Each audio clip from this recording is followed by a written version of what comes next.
that you'll be dead to me.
Standing in the cold, cold rain, I don't even feel the pain.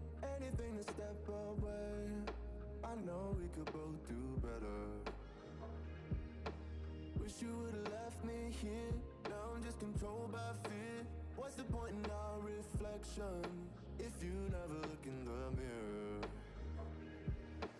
Counting the days until you're gone, waiting for us to carry on. Oh, I'm running, what am I running from?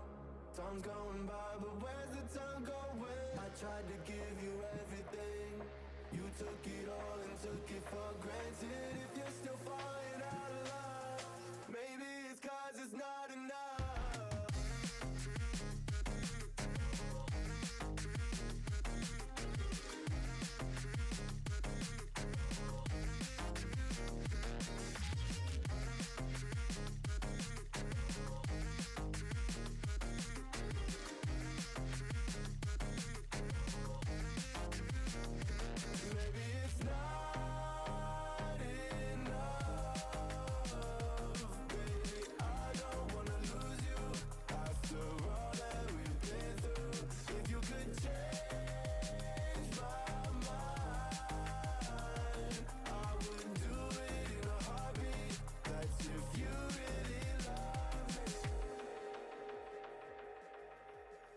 Setting fire to my brain, wondering how I'm to blame. You're the one who doesn't dream, so why are you always sleeping? I remember when you said you're afraid of what's ahead. What happened to ride or die? I asked and you just start crying. How are you acting so surprised? Haven't you seen it in my eyes? Oh, I'm running, what am I running from? Time's going by, but where's the time going? I tried to give you everything, you took it all and took it for granted. If you're still falling out of love, maybe it's 'cause I'm not enough.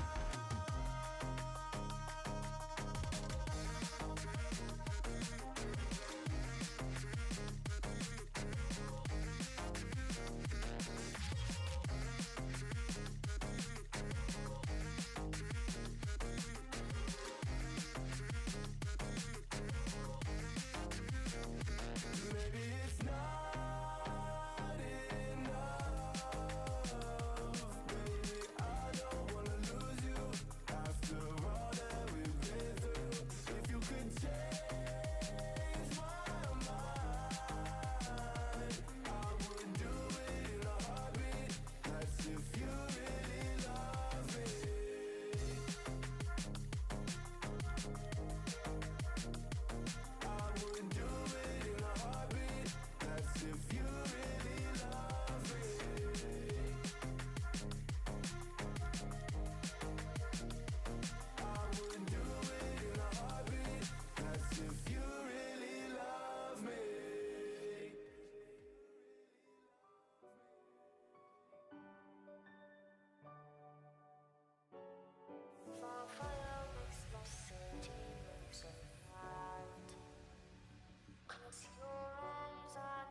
Hello, and welcome back to yet another building stream of Boomeadow Builds.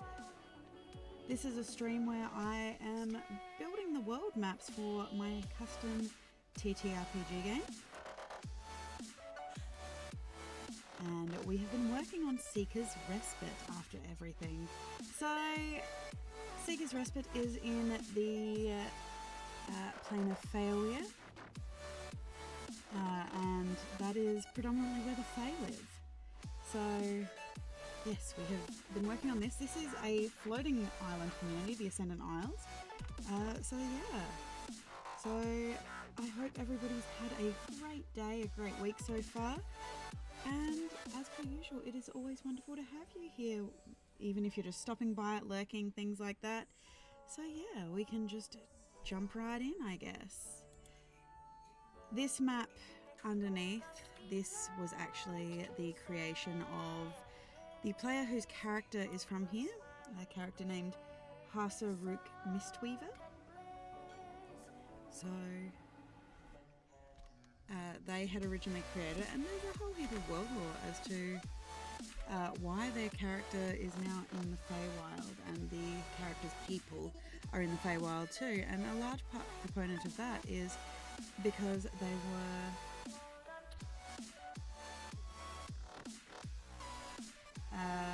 Vanderfell, hello by the way. Music too loud, I can turn it down.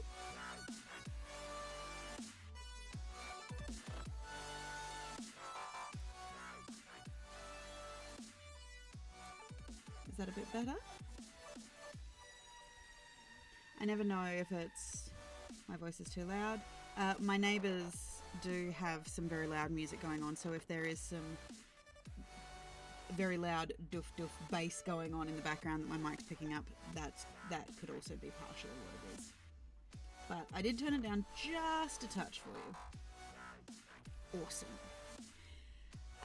So this character, his people were basically forced from their homelands by the witch queens that ruled there. So they have kind of gotten a bit tyrannical.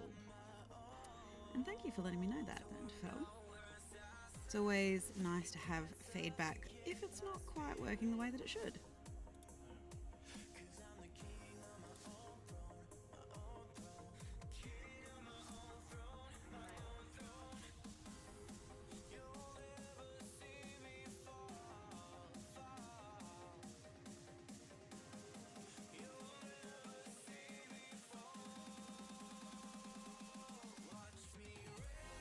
How are you anyway, Vanderfell? I hope you're having a good week so far.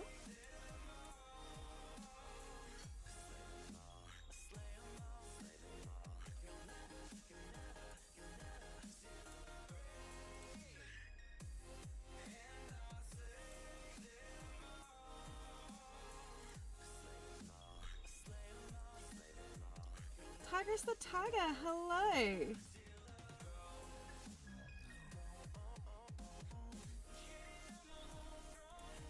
Oh, it's an easy edit, basically, right at the start of stream. If it's usually what I discover that it usually ends up being in mine is I've listened to the YouTube channel that I'm listening to, maybe turned it up a bit loud, so it's basically opened at the last settings, which sometimes make it louder than what my my system had originally planned it for it to be at. So that's all it is. But yes, it definitely helps when people point out that it's not quite working properly. So thank you.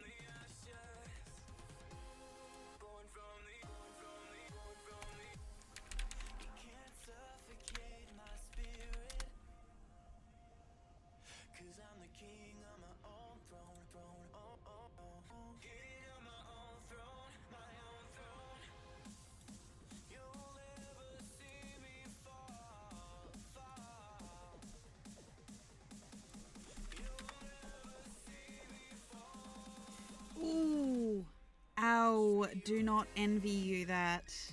I hope your thumbnail is okay. always nasty when you do that. Yeah. Ooh, yow. Yeah, no, been there, done that. I used to work as a chef, and the number of times I've accidentally cut off my own nail, yeah, not quite the same as bending a nail back, but oh, by gosh, does it hurt.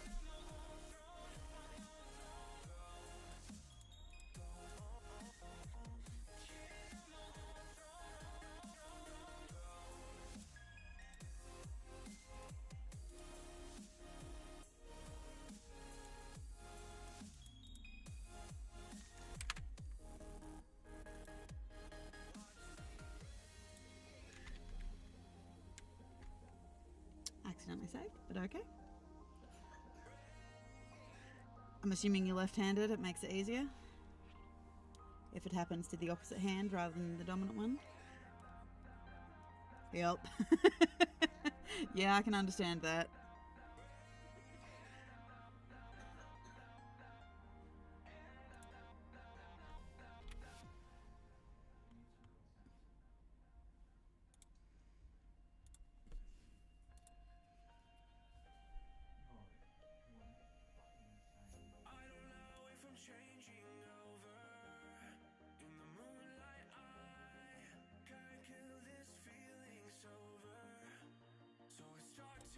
Yeah, cooking with it. Yeah, when the salt gets under it. Yeah. Yeah. You have my deepest sympathies because, yeah, that is not a pleasant feeling at all.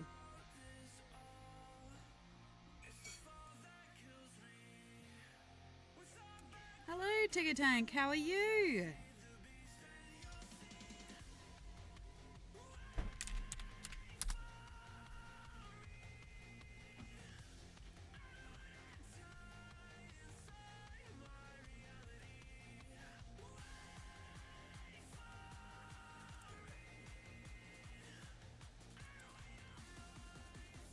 I hope you're doing well.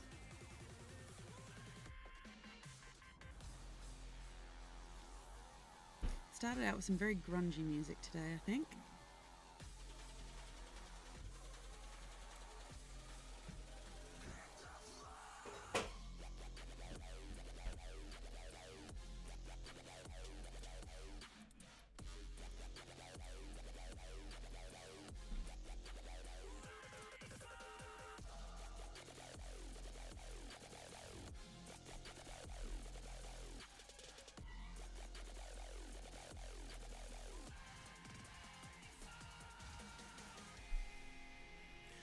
Well, it is always wonderful to have you here.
So yes, this is for a place called Seeker's Respite, as I was saying. Ooh.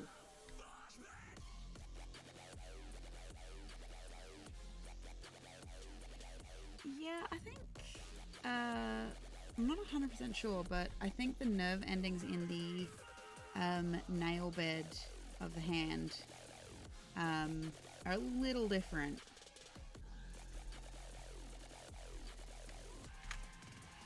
I will do so, Ticker Tank. Thank you for redeeming the save.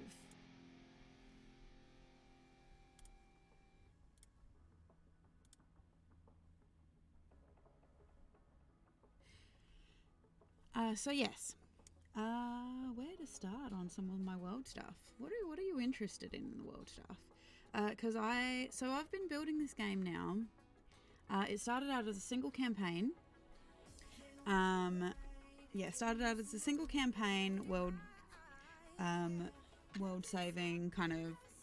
I do a lot of the epic save the world quest style games, and from there, it has obviously, as like all D&D stories, there's more and more stories to be told in the world, not just the one that the immediate heroes are actually working with. So over the last 6 years, and with various different players and whatnot, I've ended up building essentially what is now this world lore. It is essentially 4 eras of the world.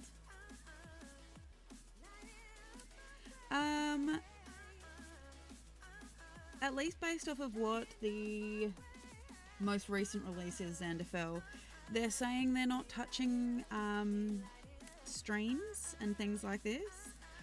I mean, everyone's going to do what they want to do in terms of how they react to what Wizards of the Coast wants to do with the with what Wizards of the Coast wants to do with the OGL. Personally, at this stage, at this point in time, I am still planning to continue. I'm still planning to continue running my stream as planned, starting on the 4th of February. That is when the first stream will actually be will go live, basically. If it does end up becoming a problem, obviously I'll just do the really obvious thing here, which is my stream will just end up, the game will end up going private. So yeah, there's not a lot. And then if it becomes a real bad situation, and we're talking like worst case scenario here, I will talk to my players about what they would like to do in regards to whether they would like to change system or whatnot. I don't use D&D Beyond anyway, so things like that I don't plan on at this point in time.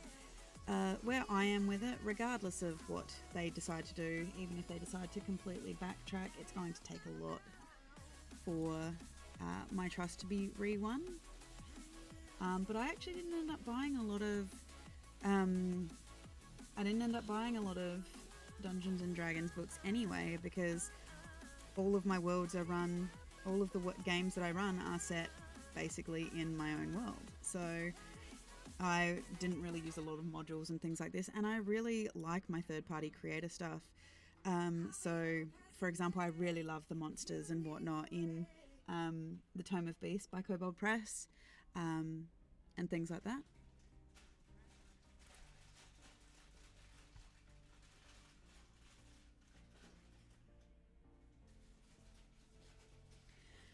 Yeah, well, at this stage in time, I'm still going to be using the common rule set that we know. If we had to change, obviously, I would take my players' suggestions into consideration. Originally, when I considered starting to run this game, I had considered actually running it in a fate core system. There were several systems I actually looked at that I potentially considered running in. I've since looked at the Cypher rule set. I've looked at... I've obviously also looked at Pathfinder and things like this. So there are options out there. Like, this in no means will change the fact that my friends and I play TTRPGs. The concept of actually creating my own rule set is obviously a very overwhelming thought. That was not my initial thought. Well, we could go to Pathfinder if I want it to be online, but I mean, if push came to shove, isn't the point of it not necessarily the stream itself? I will still continue to stream my map builds, because these are not wholly and solely for necessarily a D&D world. So I will still continue to stream my map building. It's just we wouldn't stream the game because for my players and I, it's more about playing the game than it is about it being televised, if that makes sense. And hopefully, for anyone who's seen the way that I kind of play over on Evil on stream, we kind of treat it very much like that community rather than it being like a very streamed, oh, this is the principle of it being like, oh, it's a form of entertainment. We kind of operate like we are at a friend's house in their like dining room, and if somebody makes a comment in the chat that kind of like tickles our fancy or whatever, we talk about it just like somebody's family member walking through. Hey, there's lots of things. Until more comes out, I feel like, obviously, I feel like we just have to wait and see what's going to happen off of the back of it. Obviously, I don't think we should necessarily either get complacent either, but just keep an eye on it. And obviously, if you need to take a break from looking at all the information and seeing it out there for your own mental health, obviously do that as well, because that is very important. Your mental health is more important than any game system. So,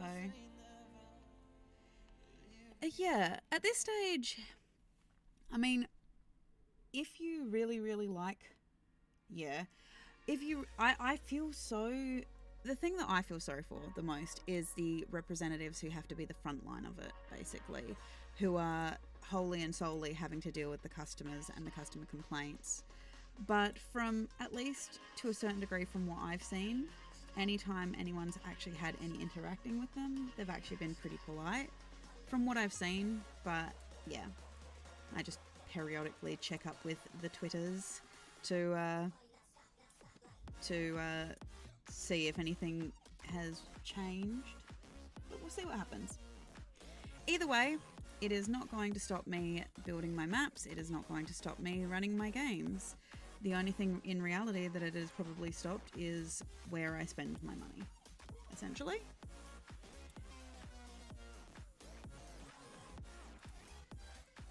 And that's basically my take on the matter. So, yeah. Do I think they stepped in it? Yeah, I do. I think they did not well, I honestly believe they did not think that they would get the backlash that they have. Yeah, and I don't blame anyone for having to keep quiet to keep their job either, because, well, we all have jobs and we all sometimes have to make hard decisions. We can't just drop everything just to, because we don't like the decision our business is doing, because at the end of the day we have bills to pay, which sucks. But at the same time, I can also understand wanting to work for like getting a job at a game company that you absolutely love would be a dream come true, and having to weather through this, I really feel for them.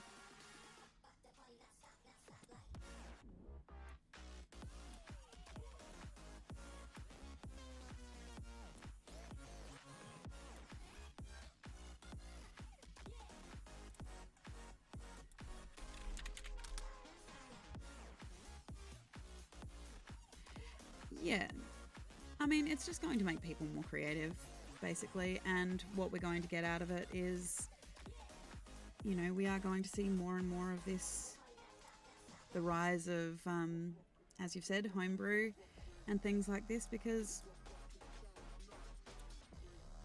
I mean, the biggest thing is I haven't actually been a huge fan of the stuff Wizards of the Coast has brought out for a while now anyway.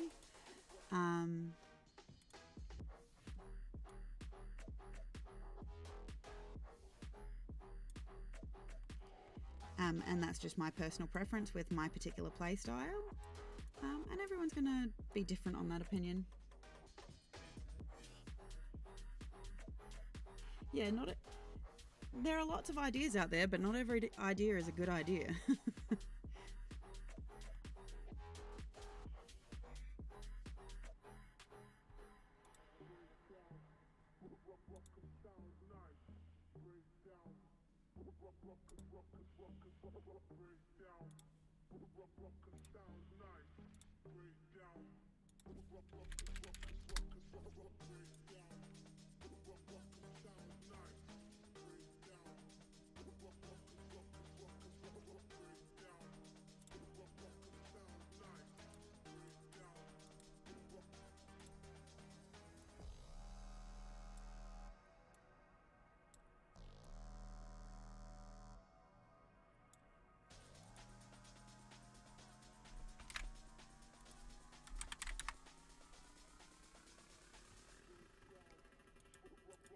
The one thing I do know is, though, that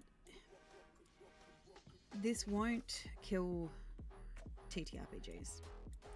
People will just find new things to play. And by rights, you know, it will actually also showcase some really wonderful TTRPGs and create new ones that may not have gotten a chance because D&D is such a easy start into TTRPGs.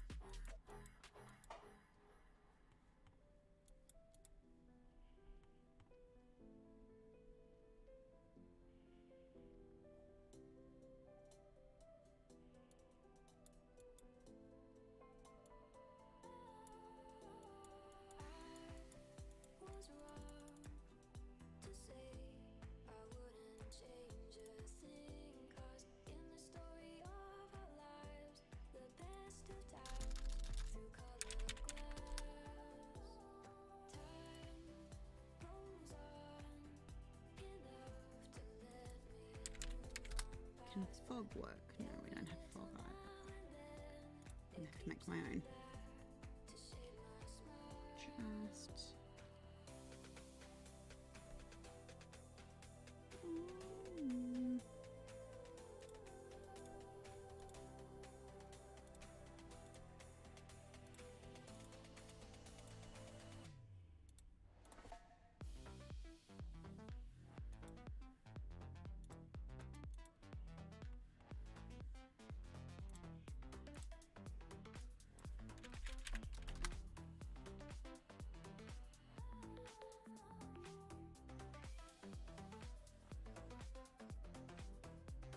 yeah, people don't like... I will say this, a lot of people don't like change, but at the same time, the other thing that people don't like is being lied to.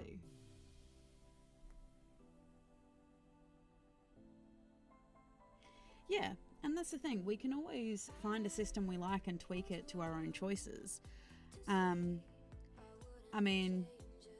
well, this will be the first time anyone will actually see the way that I run D&D, because I've talked about so obviously being on here, I've actually talked a lot about the way that I run my games and things like this. I am a very roleplay heavy DM, and I very much let my players kind of lead that. I let them not just be the adventurers that they imagine themselves to be, but the fact is, and the reality is a lot of adventurers do not adventure because they're happy, basically. And so, their stories have that adversity and things like that to overcome. And, I like building that up, but I've never really been, thank you, Tide Runner, I will do so. I've never really necessarily been a big... I've never really been 100% comfortable with combat, and that is something that I've been having to work on and get better at.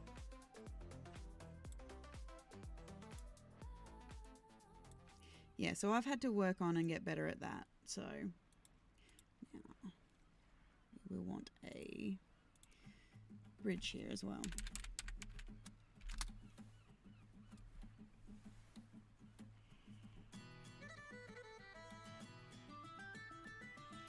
Yeah, and so I'm going to have to work on and get better at that, and I'm hoping that people will, so changing to a system that is going to be a bit more compatible with the way that I run is not necessarily a hindrance to the way we play our game. The biggest thing that kind of comes into prominence with it is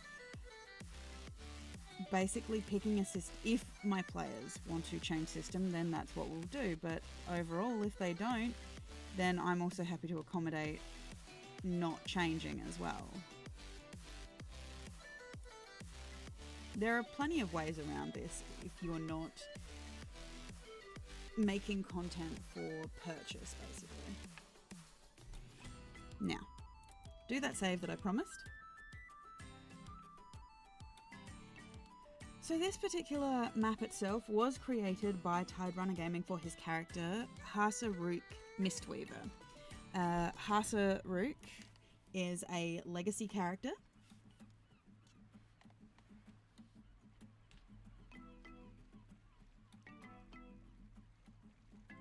Yeah, it's collaborative storytelling, and that has a lot of appeal. And I think that's one of the reasons why a lot of people do it. But yes, so this Hasa Rook is a legacy character, meaning that his character's great-grandfather was a previous character in the previous campaign. Now, he obviously, I say he obviously, but like you would know, his great-grandfather, Farouk Tide Runner, was part of the previous campaign, but also he's still around because he is an archdruid. And so, as you can see, as I keep toggling this on and off, this underlayered map was built by Tide Runner, and Tide Runner has asked me to just kind of play around with it so it matches the style that I tend to, well, more, I think, the overt, stupid amount of detail I put into my maps.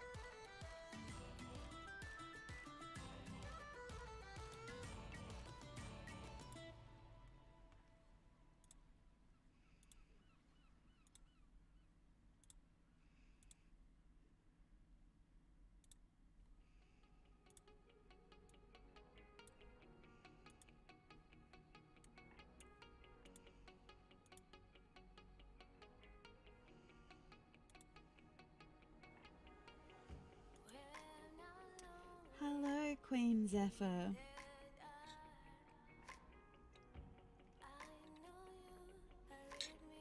I appreciate the hydration station, especially in our very hot Australian summer, so thank you for that. Also, a stretch, again, important, especially for the posture. And finally, a posture check. Shoulders up, back, and down, which is always important if you're going to be sitting at a desk a lot.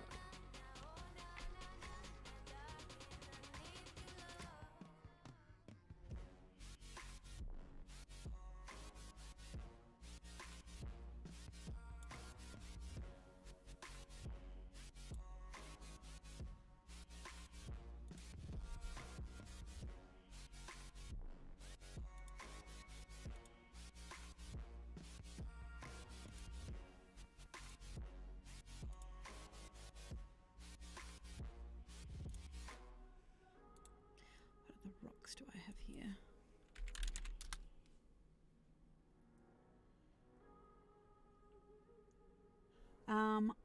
See, I haven't played Vampire the Masquerade. The current games that I've actually played have been over on Evil One's channel, and they're the ones that I've predominantly kind of tried in new systems. We've tried a couple of Fantasy Flight games, so on Sundays we have a Star Wars game by Fantasy Flights. On Mondays we play a Power Ranger game. We also... Think about this. We do still play a D&D game over there. We've got a Grung game where all of the players are Grung. But I do know that Evil One does want to potentially try a Vampire the Masquerade this year. Also trying an Aliens game, but I don't think I'll participate in the Aliens game. Oh no, I haven't played a vampire or a lich in D&D. Not yet, personally. But I do have a character concept for one. And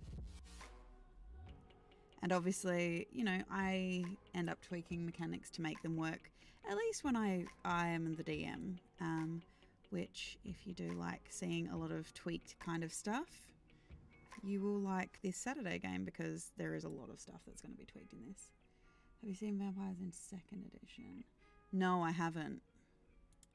I gotta say, I'm not particularly familiar with other editions, because I did join D&D during the 5e revival, but I have heard interesting things about them. Yeah, they used to be very dangerous. Yes, I have heard that. That is a common complaint that I and other fellow DMs have, is that a lot of the monsters that we have seen of late have really been kind of stripped back.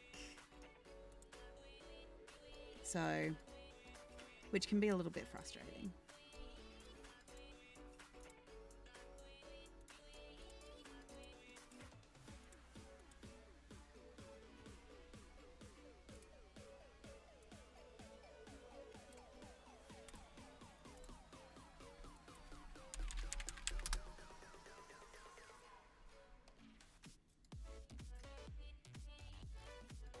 How realistic should I go on these plants?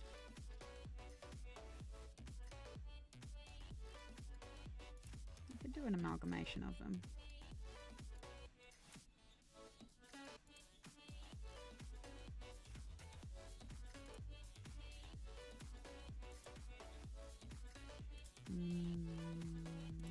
No.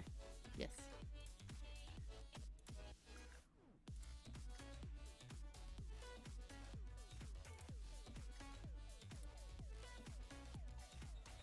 Manually make it smaller.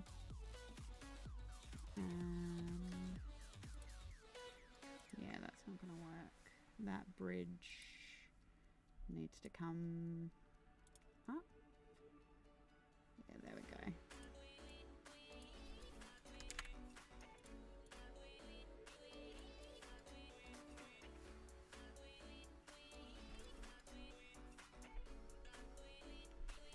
Well, that's exactly it. Like, you would expect that some of the enemies end up... Yeah. And I'm not necessarily bringing back, like, that depth of detail. But yeah, I like my players to have to work for it a little bit. You know, I like them to be able to look at a situation and see it as something that they have to overcome, as opposed to that, well, it's just something that happens, that they can just easily hand wave away.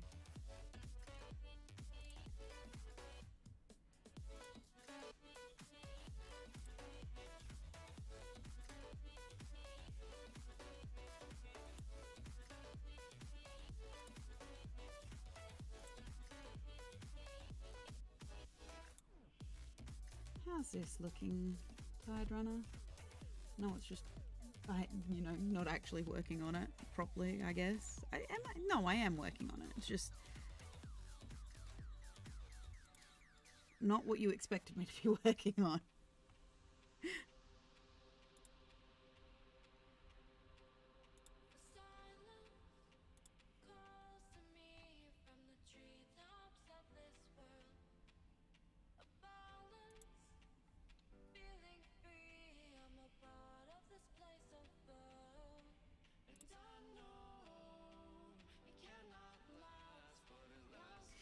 Yeah, and that was one of the things that I'd kind of struggled with running my games as well, is the fact that sometimes it felt like it's not inherently wanting to punish the players. It's a case of wanting to see, well, giving them something that they actually have to work towards, as opposed to oh, well, you've just got all this gold and everything, and you, like, money becomes no obstacle, and then they end up having no drive, basically. Basically, that was just me trying to figure out if that's how I want to do rivers. Which, that's nice, I think. However, before we do any more, we need some grass texture. Yeah, I think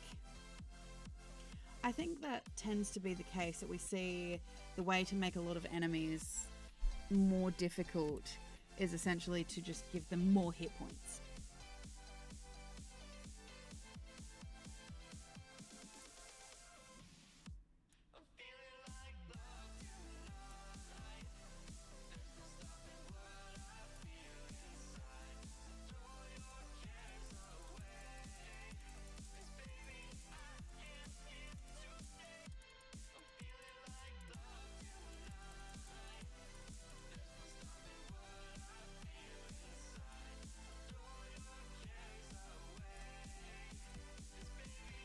See now that I'm going to have to move those clouds that I layered over the top.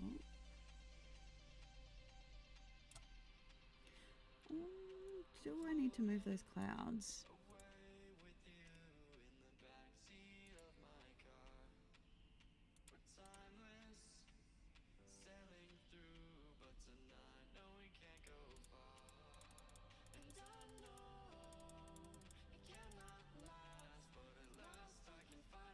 There we go. Yeah, that's exactly it.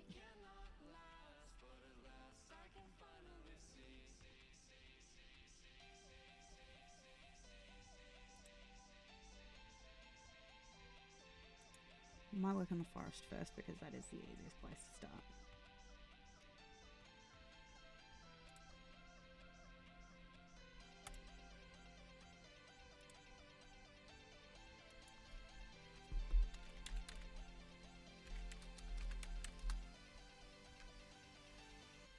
Basically, when I feel like there's never enough detail.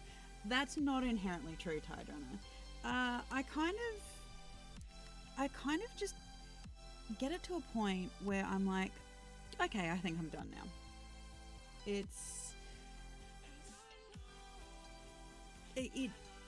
I want it to look, especially when it's things like forest and things like this, I want it to be organic enough, but at the same time, even me, putting in town building after town building after town building, it's why I seem to jump around the map a lot, because the level of tedium of just going through and slogging through, putting in every building in the right way. Ooh, couple of choices for suspension bridges. Do we want to go these more fey wooden bridges or the fancy bridges? What are our thoughts? Yeah, there's never enough. I usually go through, and when I do make a town, usually from scratch, I do have a list of what their main... The Fae? Yeah. I do usually have a list of what their main... I do have a list of what their main industries are. Especially for the towns, because that then helps me figure out if they are... Like, it then helps me figure out what I need to kind of put in it when it comes to... helps me figure out what I need to put in terms of businesses. But usually, just as a standard starting point, every town will have at least one tavern, a merchant, usually a clothier, usually a blacksmith of some description, sometimes a herbalist and an alchemist, because a lot of the time for the common folk in my world, the herbalist is essentially the closest thing that a lot of these small rural towns will have as a doctor. I usually have the town guard, and that's kind of like the main limitations I kind of focus on. Not long enough.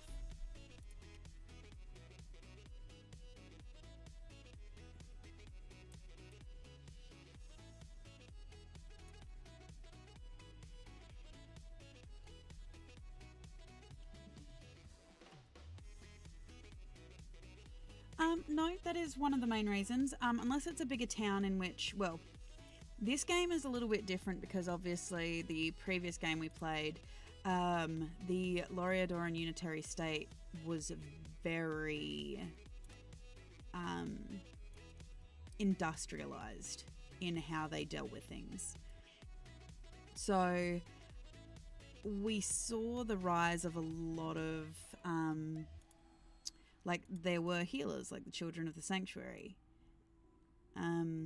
were basically the healers. So there wasn't necessarily always a need for a herbalist in the town because, you know, the Children of the Sanctuary would be their own apothecaries, which, you know, they would then encourage people, especially adventurers, to come and purchase potions from them or purchase healing services,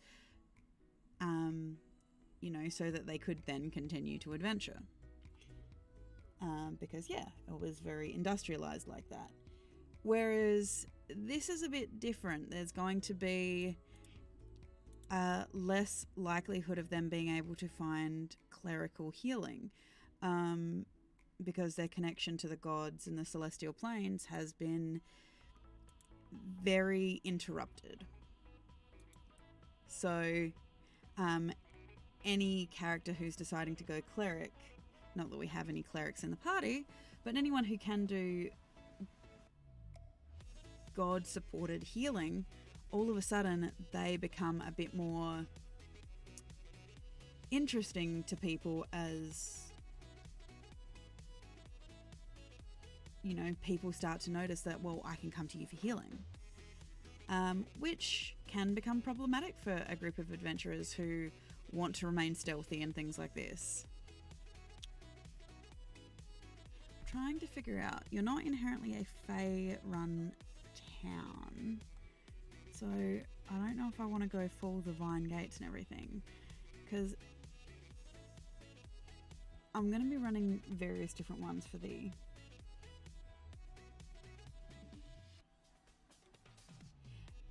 this is essentially a remake.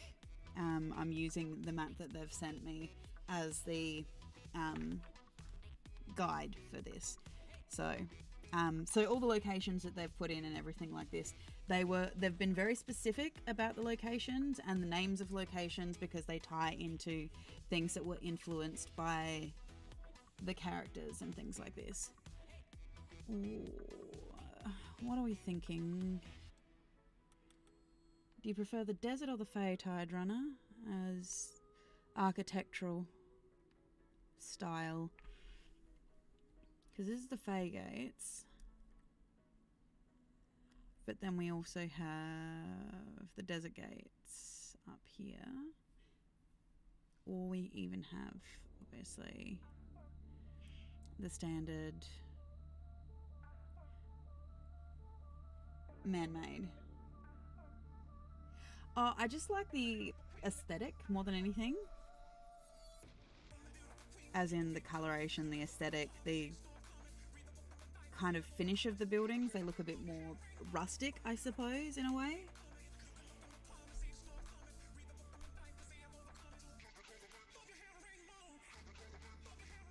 That being said,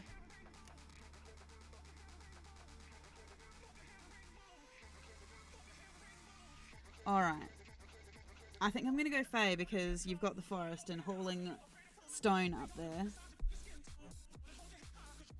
is a walking name generator. Always helpful. Yeah, I have plenty of generators and things that I definitely utilize.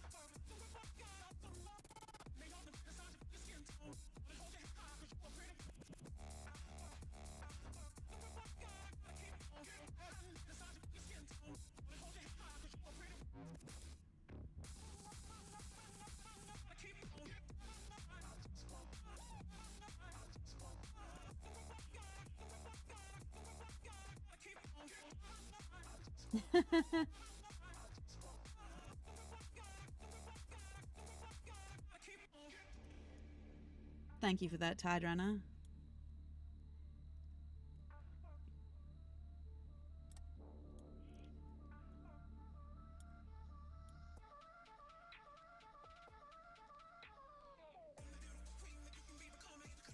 actually it would be this way.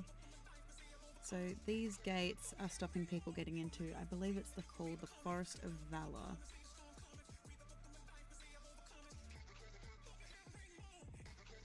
Cut the top off, so I'll have to check that later. But yes, I believe this is called the Forest of Valor.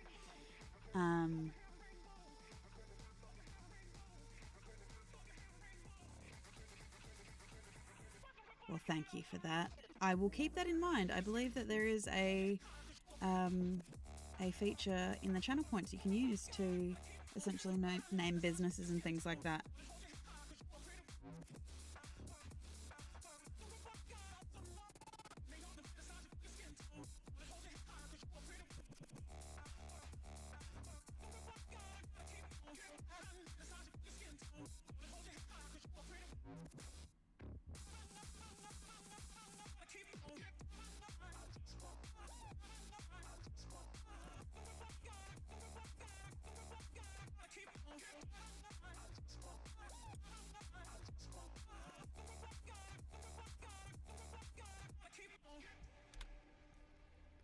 Well, thank you for that.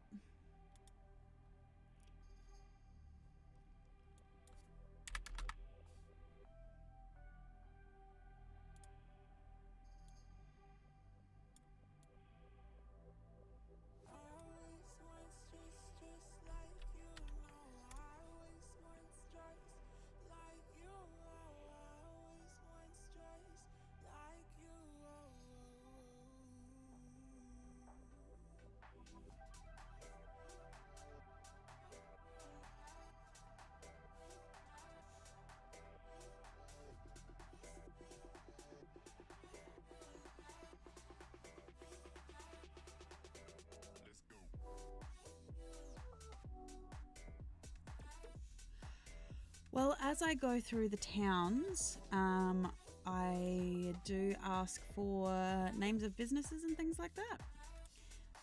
Various names of businesses you'd like to see, who they're run by, what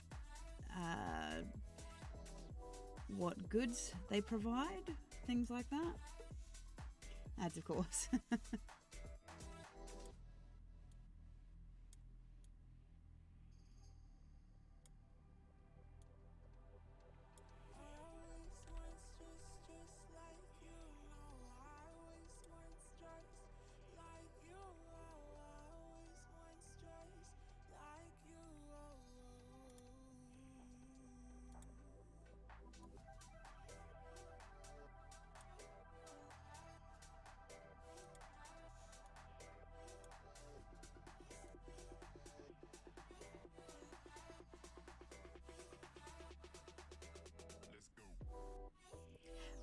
So I usually ask for business names. I ask for, and when I ask for business names and things like this, it's usually depending on what businesses are in town and things like this. But I ask, once you suggest a business name, I'm like, okay, so who runs the store? What do they sell?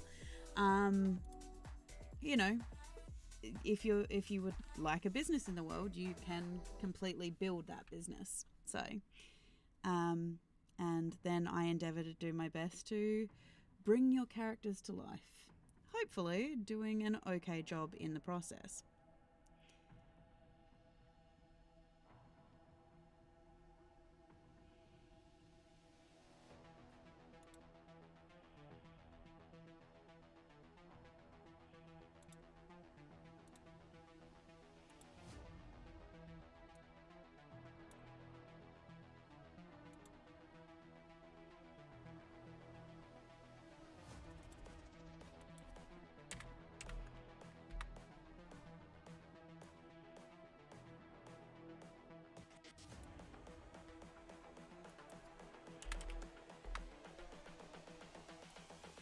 This is the future.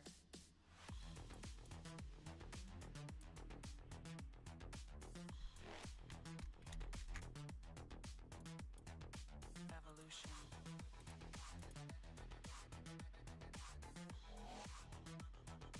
This is the future.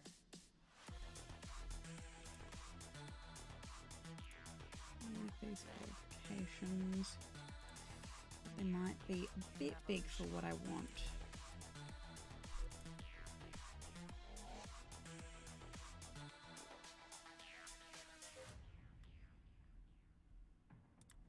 Perfect.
This is the future. Human error.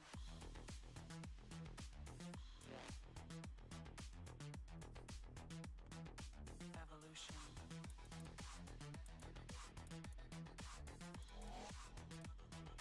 This is the future. So yeah, I change up a few things, like I might Evolution. darken the color of things and whatnot.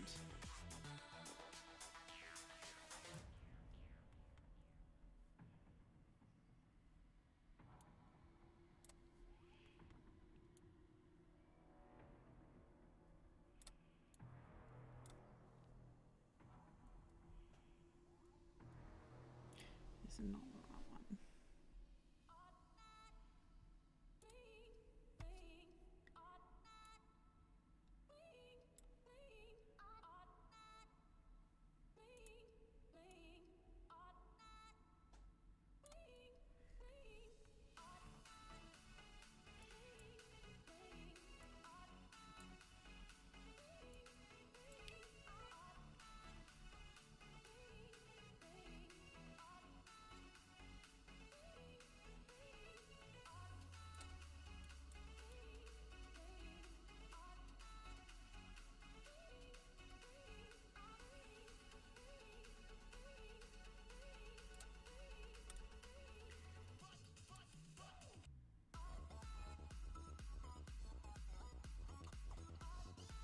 I want a street texture as well.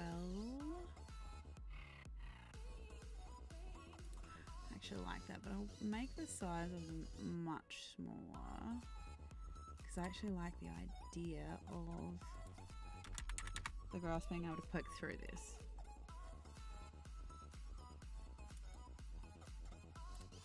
Now I've got to go higher than that, I think.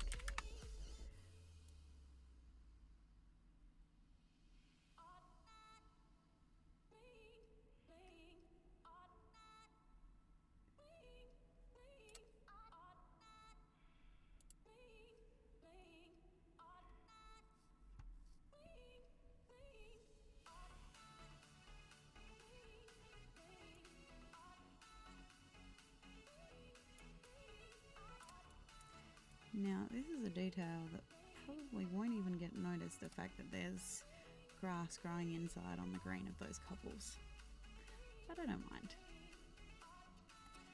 And the other one I need is a dirt texture, I think.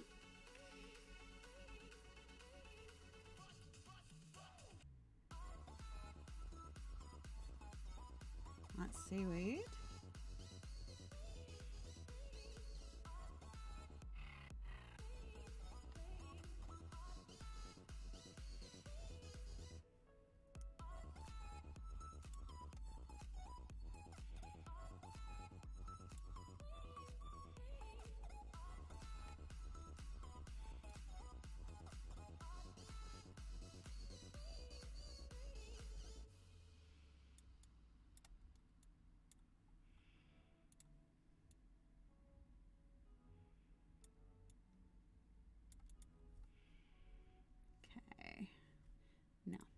was to give me scope of scale.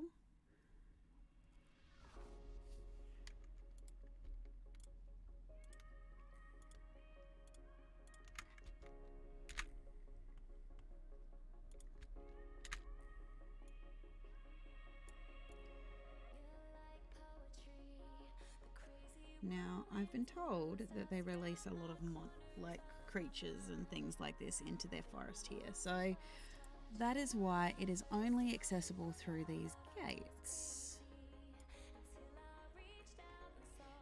Because they also have they have a ceremony basically that the youth of this village basically get to go through a naming ceremony in which their seers and whatnot basically send them on a quest essentially to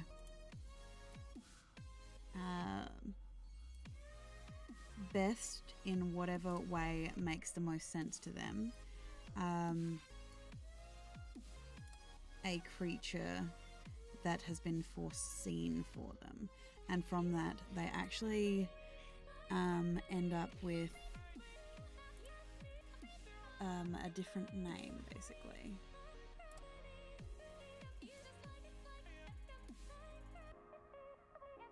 So this is where even though great grandson, it's where the Mist Weaver and Tide Runner come from, because it is a practice of his people.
Thank you for that. I will make a note of that because I definitely appreciate them. So thank you very much, Xanderfell.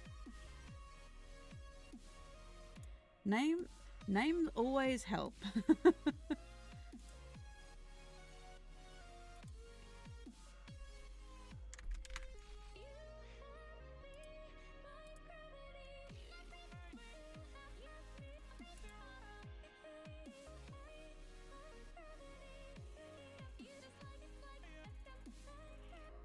Have to use some of these fey trees in a moment.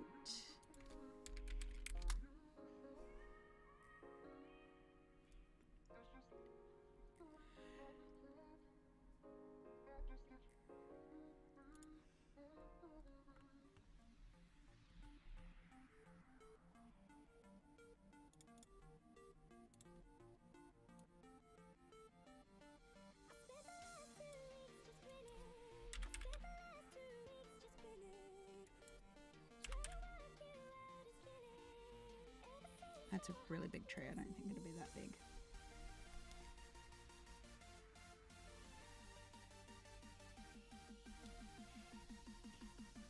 I don't think it's just that. I think some people have... I think some people just have different ways that they kind of figure things out. And even though, for example, with my worlds, you know, I've got all of this world lore and everything like this, the fact still remains is it wouldn't be half of what it is without my players investing their characters, investing their time to create characters. Just because, yeah, I can only think of so much. After a while, you end up with writer's block, essentially. And it's one of the reasons why I love TTRPGs in general, because just that pure collaborative process.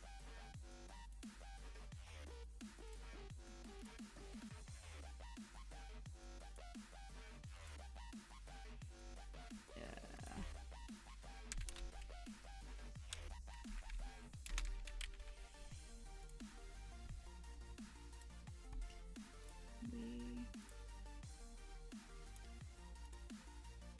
We'll put that on them.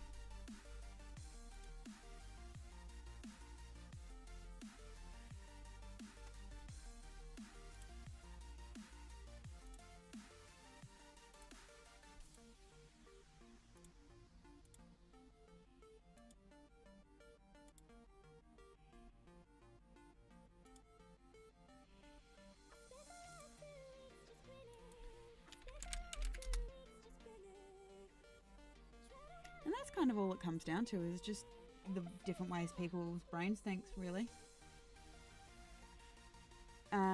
Yeah, like I said, I didn't come up with all of the world lore on my own. A lot of it is wholly and solely thanks to my players that end up investing their time and energy into creating the world that their character is from.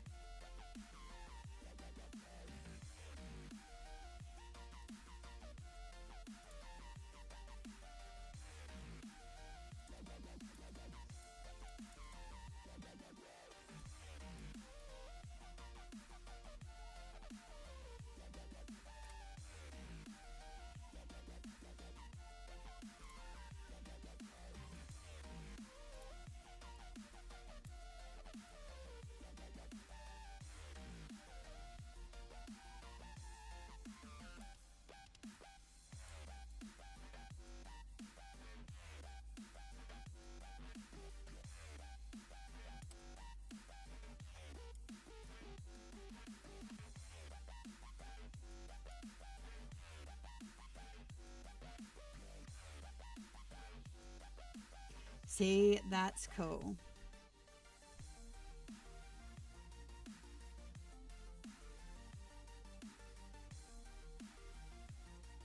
I will have to look that up, the Tigris and Euphrates, because I love world myth. A lot of the way that I design my worlds is thanks part and parcel to existing world myth.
Yeah, I agree with that. I take a lot of I end up looking through a lot of myths to figure out where I'm going to, like where my I start with the etymology of a word and see like culturally where it comes from, regionality of where it comes from, and things like this.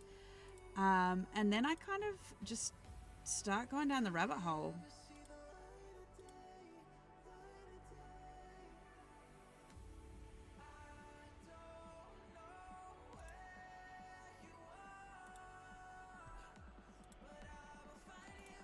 I like looking at the myths of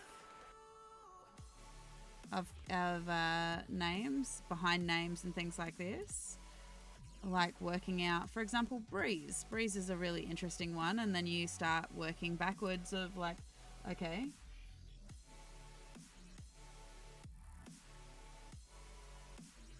yeah. And then you put it through various generators like elven generators and things like this to make it a bit different. Look at different naming conventions around the world as well. There is loads of way to come up with different names for characters and things like this. So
yeah, you'll see that especially with some of these places, as I build them, depending on what Fey court that they belong to, because each of the Fey courts are actually do pertain to, for example, a season and a kind of cardinal direction kind of thing as well.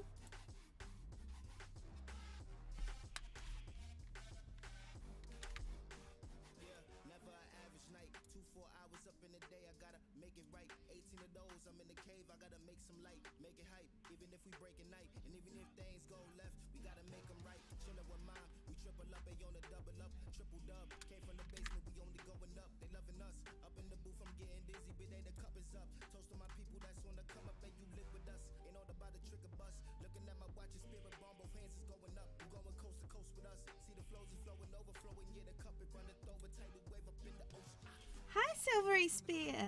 Silvery Sphere. How are you? I am working on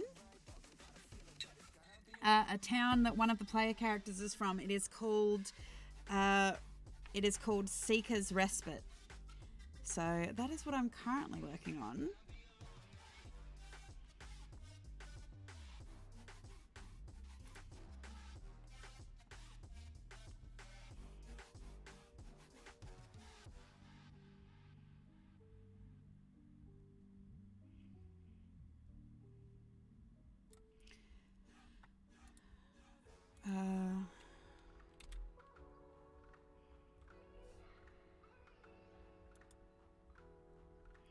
No, I think I do like the cloud cover that's there, but I'm also going to put it up higher.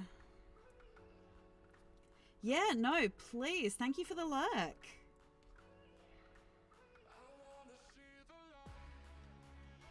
Oof. Starting the pickup. Is it snowing where you are at the moment, Silvery Sphere? I can understand why that would take a while if that's the case.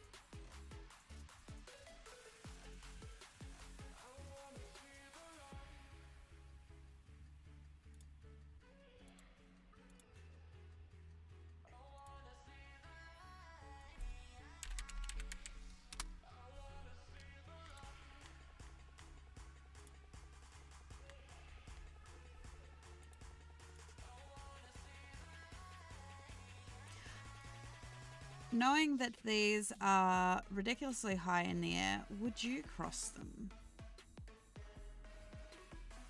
Knowing that if you fell, you would be falling below. 300 miles, that's still a decent drive, I believe.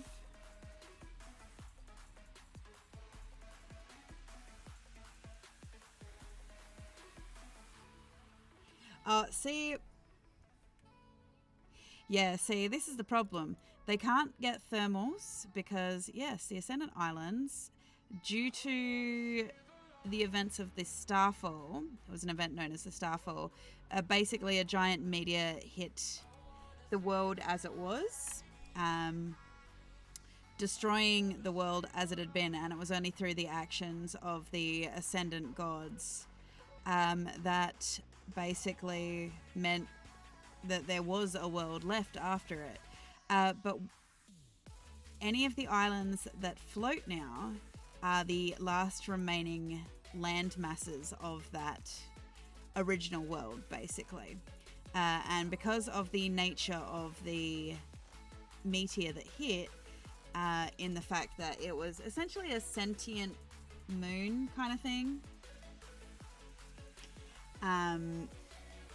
yeah, because of that, it meant that it changed the physics of the actual rocks. So these islands, yes, do float. And they are obviously called the Ascendant Islands. Now, the Ascendant Islands, the original Ascendant Islands, are actually in Anthalamia, which is my material plane, which is currently being ruled by the tyrannical Witch Queens.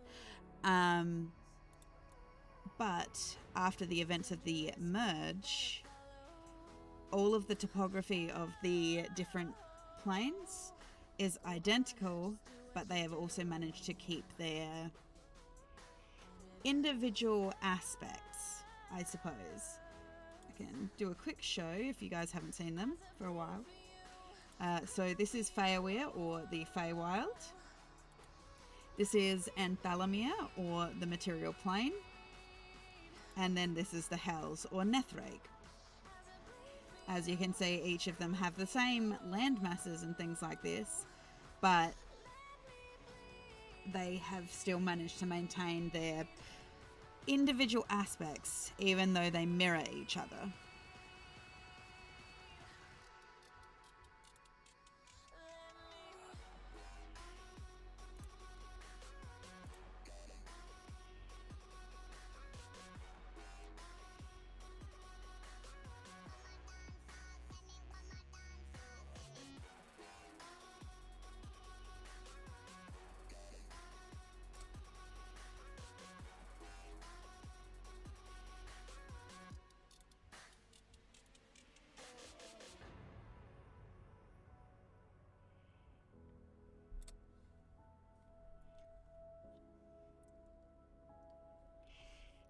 There's been a lot of hours that has gone into this, though.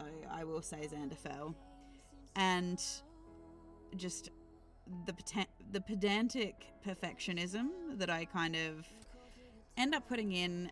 Because I look at, there are maps that I've seen people do, and they make me so jealous the way that they look, just so crisp and so beautifully done. And I'm like, I need to get better. Because if I can't make it look the way I want it to look in my head, then it just ends up bothering me for a while, I guess.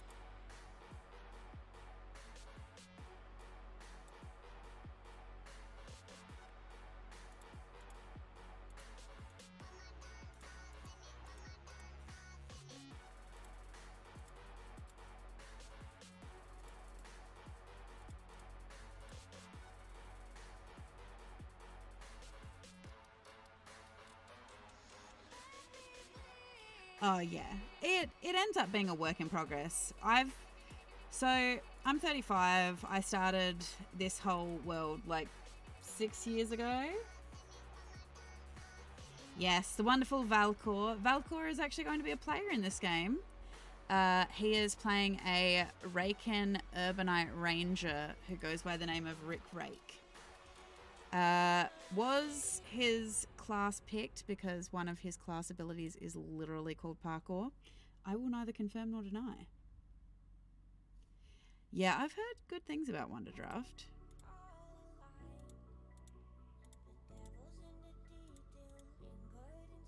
Parkour!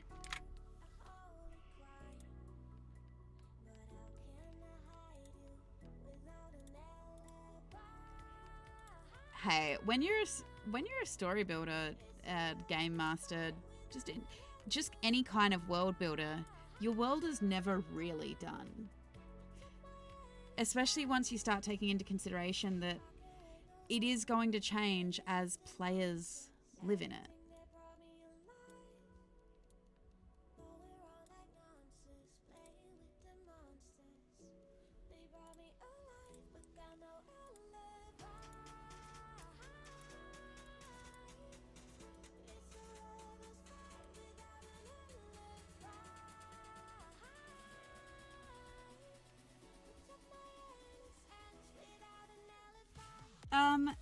They don't necessarily have a trace option, but what you can do, Xanderfell, in this stamp option here, I'll actually show you, especially if you have a pro subscription, under my art, you can actually upload your own images. I think it does have a limit of about 8 meg, but this is how I basically bring them into my world. And then you can use them as a stamp, lower the opacity, put it on a layer like this, and essentially trace it from that.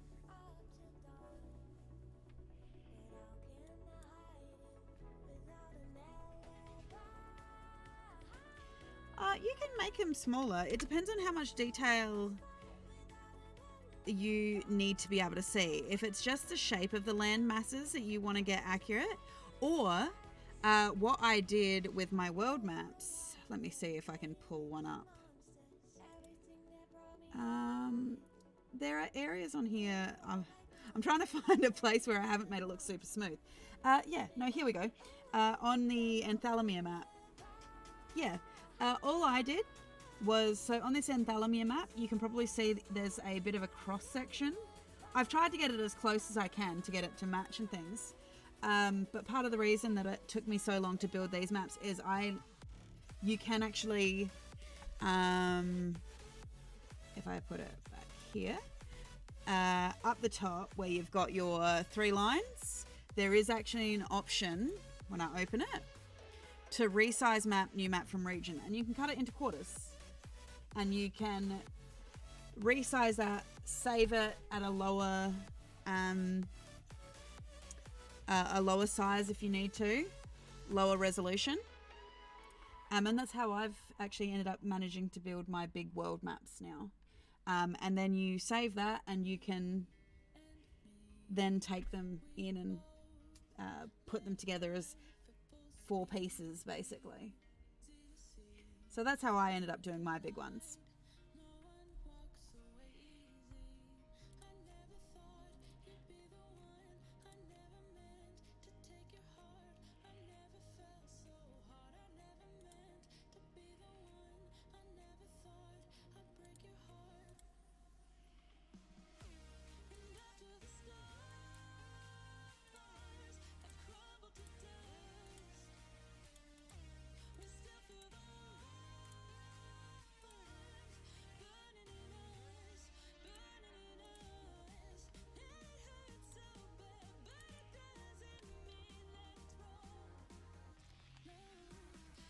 Ooh, that is some skill and ability right there.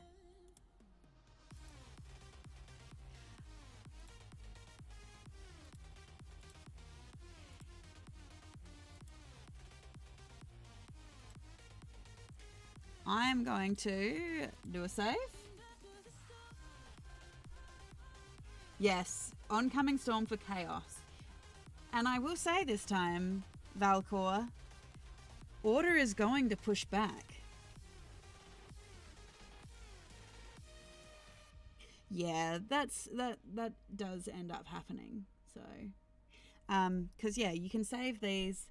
So I'm working on this at 3K at the moment. The usual resolution you can work on them at is 2K, but you can save them up to 8K.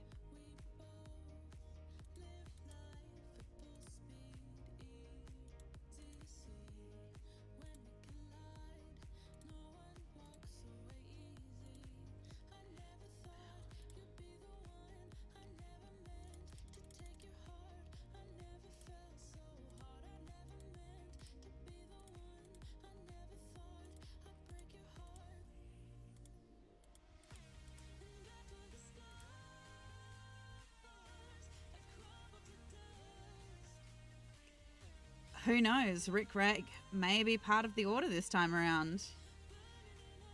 We will see.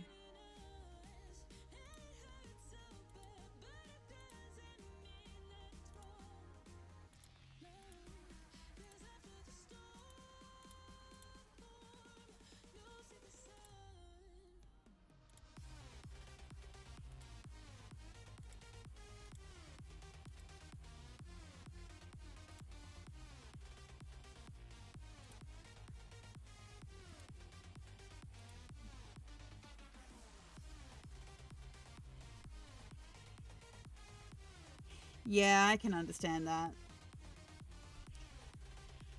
It is one of the reasons why, you know, I ended up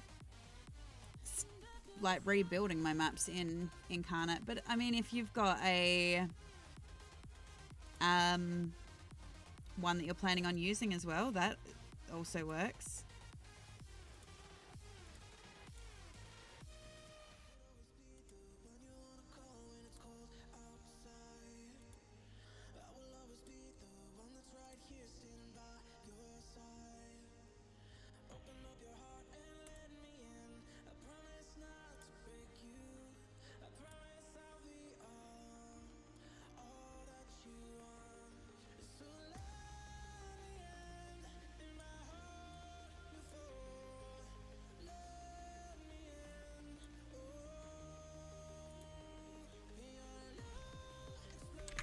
This is usually why I individually place everything, because, again, if I can't get it looking exactly the way I want, I get very grumpy.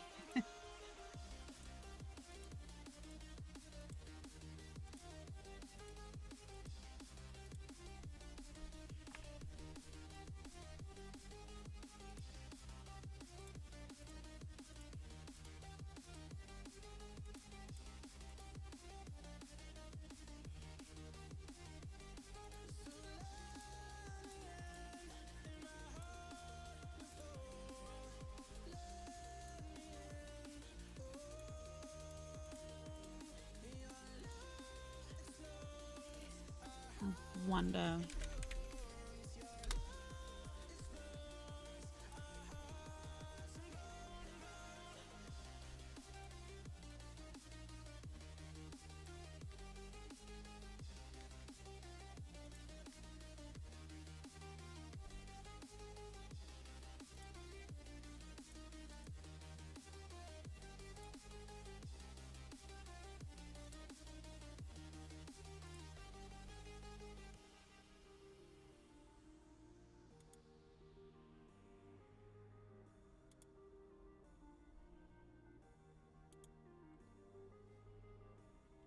More ads. No Discord as yet, unfortunately. It is something I am considering. The problem is I don't have the capacity to moderate it properly yet at the moment. Which of course, you know, I would need to have some mods who are able to check in on it a bit more frequently than I currently can. Because obviously this wonderful community that we're starting to build, I want everyone to essentially be safe and happy and things like that. So yeah, they're not always able to be around, and also there is the other thing is that, you know, during the day and things like this, we have jobs and other things, so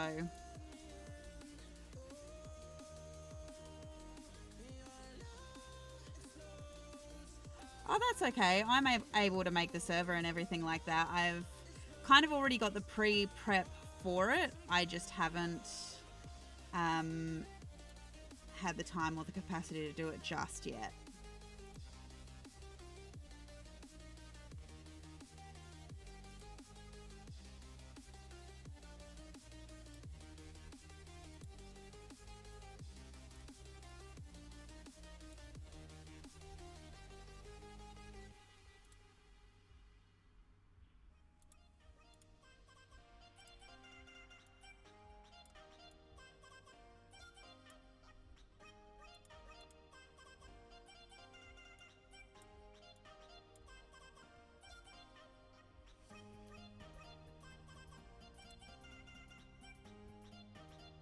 But thank you for the offer.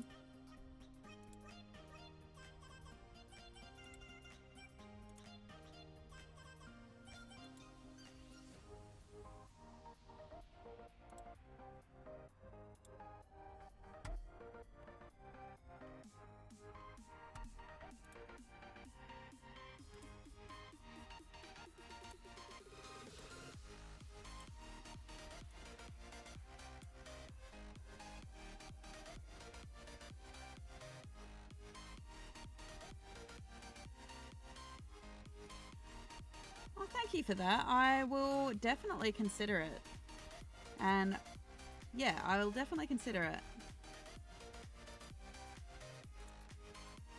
Especially with us closing in on at least 100 followers, it is potentially a place that we could set up a community.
Yeah, and that's what I tend to do here as well, Tigress. A lot of the times, if my mods can't make it, um, I do have Nightbot, and that's part of the reason why my Nightbot is actually set as hard as it is, because I don't always manage to catch everything, unfortunately.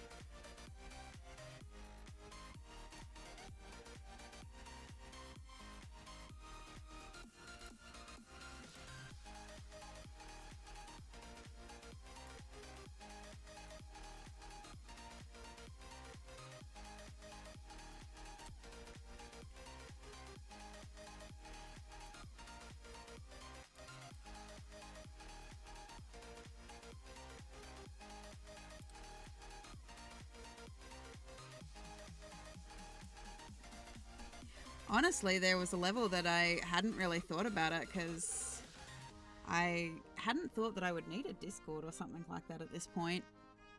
I mean, like I said, I've got about almost 100 followers.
Yeah, that can definitely help, and I do know that, and that is actually something the reason that the fact that I'm coming up to like 100 followers now, it was something that I'd actually been considering basically, because yeah, I want to be able to share this.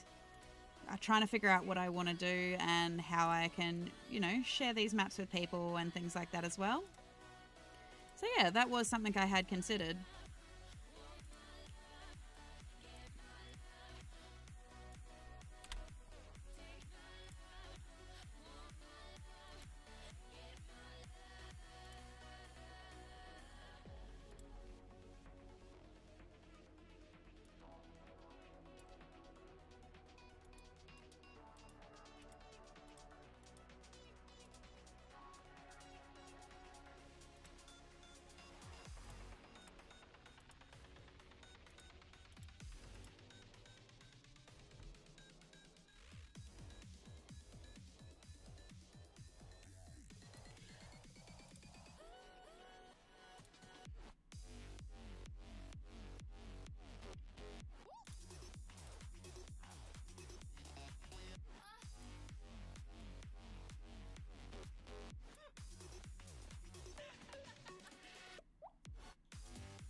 The kind of whole kind of theme of my channel, if you've probably kind of noticed, is the whole kind of boo ghost, kind of ghosty kind of thing, basically. Kind of like a, and the reason for Boomeadow is basically kind of, I suppose, for lack of a better idea, kind of a theory idea, is kind of like a cottage ghost. I enjoy making this. Yeah, see, the Mafia route wouldn't make any sense. So, I think in terms of my subscriptions and stuff like this, I do have some loose names in already for those people who are subscribed. But obviously, you know, the more people that subscribe and things like this, those questions and what we would refer to the community as is always up for discussion. Definitely not boomers, Zeech. I mean, I can't talk for Valcor, and I know that some of my players are of the older variety.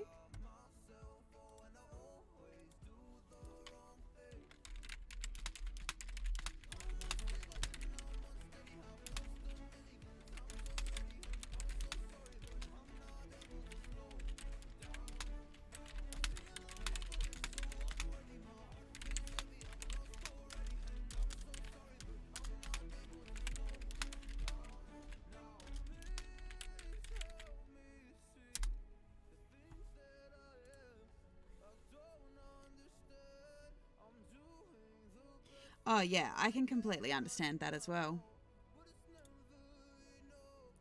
I don't know. It is something that I think I'm going to have to think on because I have ideas, but, you know, I want to find the right name for our community and the roles and things like that.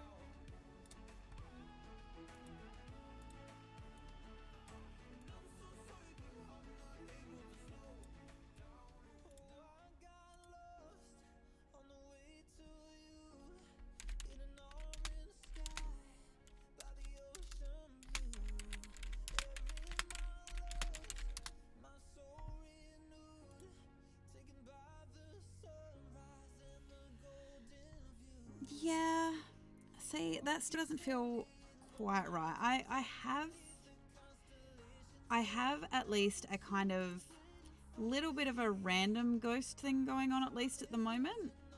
And I think it'll be something that I'll continue to kind of like have a bit of a think about and have a play with. And, you know, just talk about with my players because obviously they're a really important part of my community.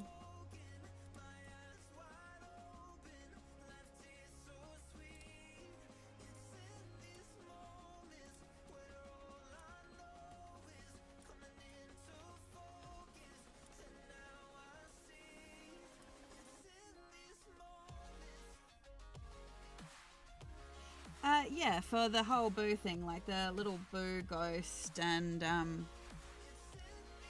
obviously a lot of the time I get referred to as Boo within, like that's my gamer tag and things like this. So kind of very loosely gone with like ghosty, geist, that kind of thing. Oh, no. Not that I know of. I don't think I have any random ghost things going on in real life. But no, just yeah, Boomeadow and things like that are links to my gamer tag and things like this. And obviously my YouTube channel, my Twitch channel, things like that. Yes, no.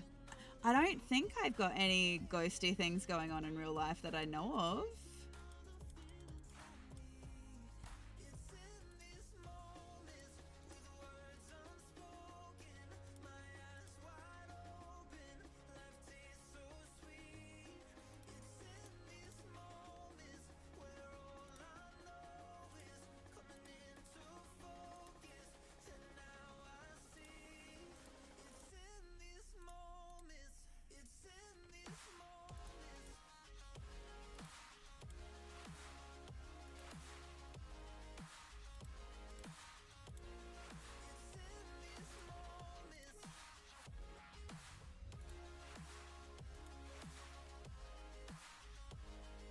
Yes, I do have a YouTube channel, Tagus. You should be able to actually find it linked in my About section. But otherwise, if you're looking for me over on YouTube, it is also by the same name, Boomeadow, over there. All of the videos on there are... It's basically where I export my streams to. So if you don't manage to catch them on time, and obviously because of the way Twitch is with clearing out your streams and things like this. Usually 24 hours later, you can actually go find them over on my YouTube channel. And it's where you can also leave comments and things like that as well. So, and I also have a Twitter as well, if you ever want to leave me a message or something like that, which I believe that is Boomeadow. So I believe that's my Twitter handle. Oh, that is a tough decision, Xanderfell.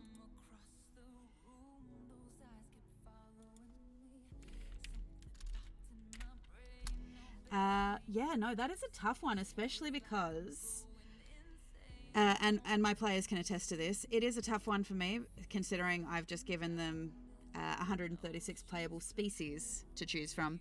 Thank you for the save, Tide Runner. I will do that for you to ease your anxiety that I'm not saving. Yeah, in terms of fantasy, see, I do like a lot of the Celtic Fae, although I have started to really enjoy some of the Mesopotamian mythos and things like this. So 136 species, well, technically 136 species and subraces to choose from.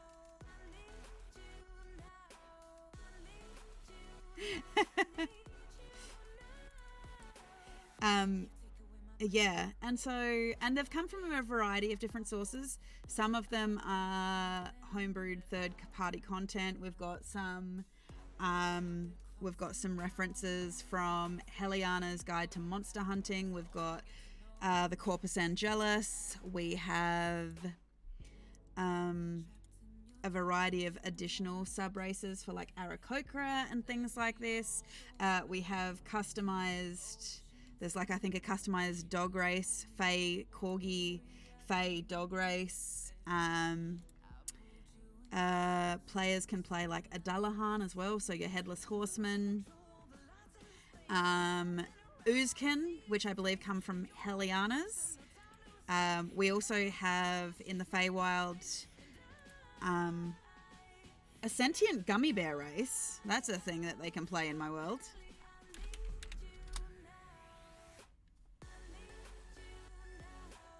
So yeah, I like giving choices, which Valcor can attest. Yeah, Dullahan is a kind of Scottish fae folk. Valcor can attest. It was very mean of me to do that to him, because now he had to decide what he was going to play, and it took a lot for him to decide upon the Raken in the end, I think.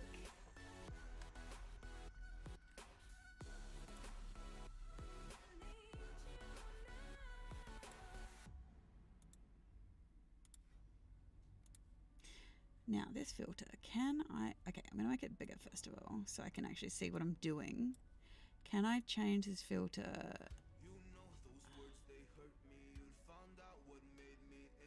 There we go. So I can make it look like a berry bush.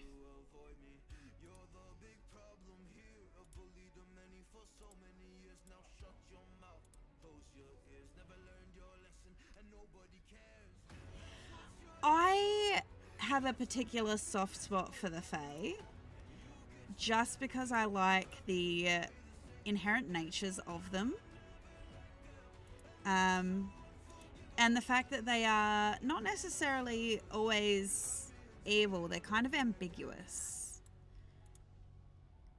and a lot of the time they're just tricksters as well.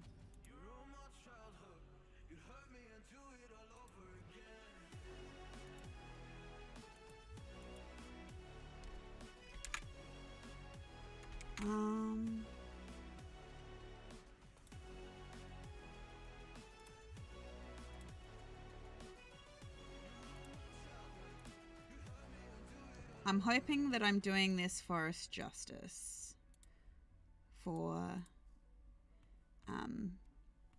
Tide Runner, by the way.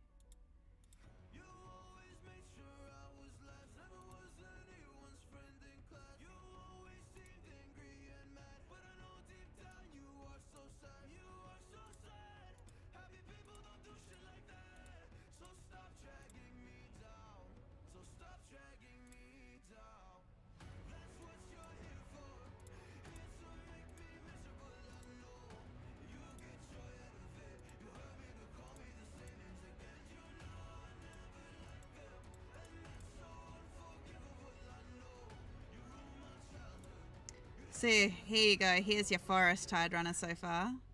Thoughts?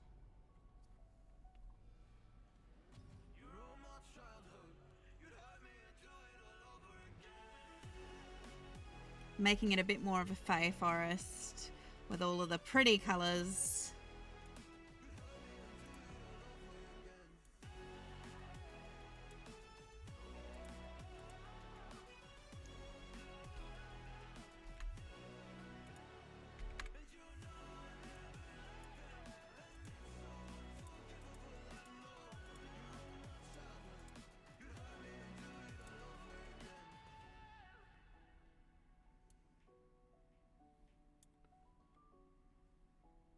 Actually seen it, Xanderfell, but thank you. It is a brilliant, yeah, absolutely brilliant anime. I do like that one.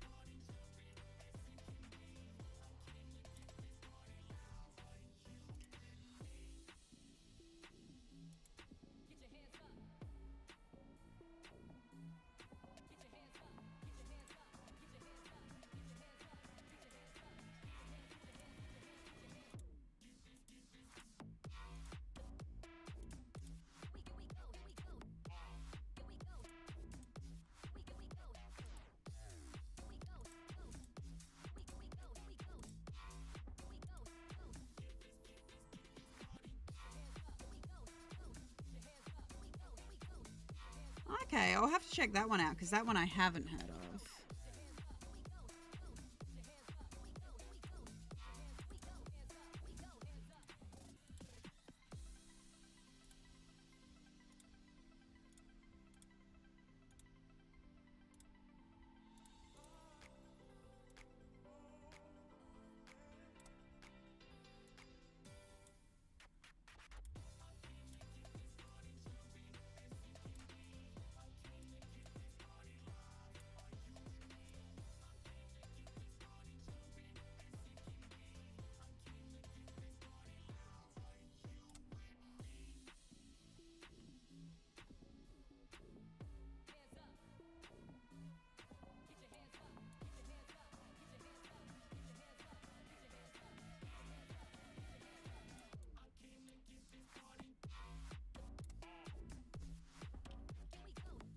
Yeah, definitely have to check that one out because I haven't heard of that one. So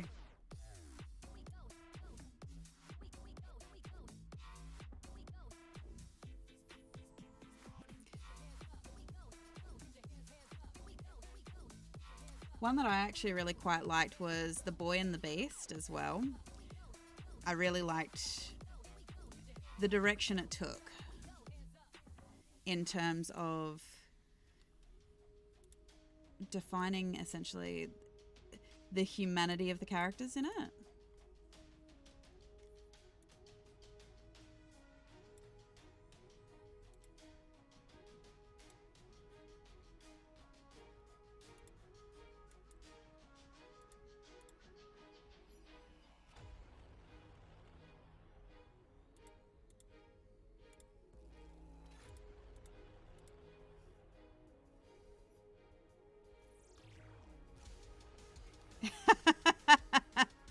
Yeah, I can understand that.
will say this song in particular has made its way into my personal playlist.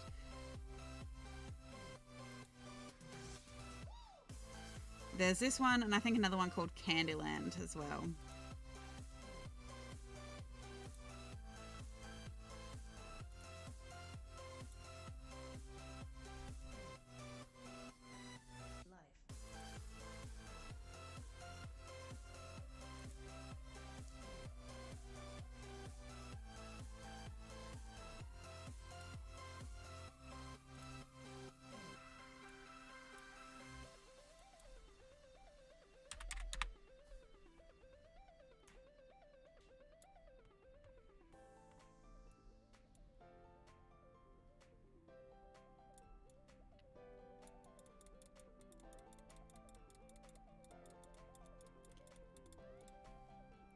I'm gonna have to go darker on that stone. On that shading.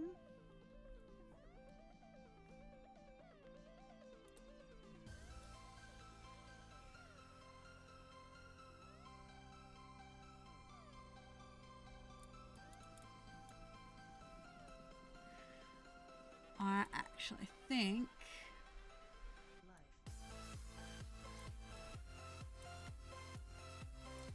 nope, I'm gonna have to pick this, I think.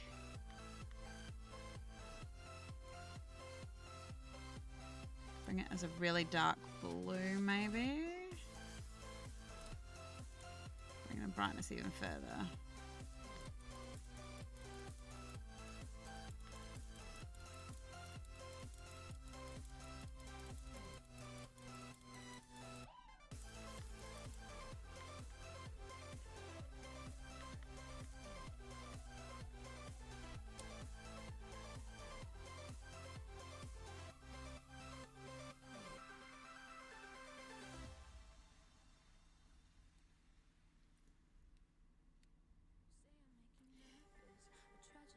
See, I've heard a similar concept of...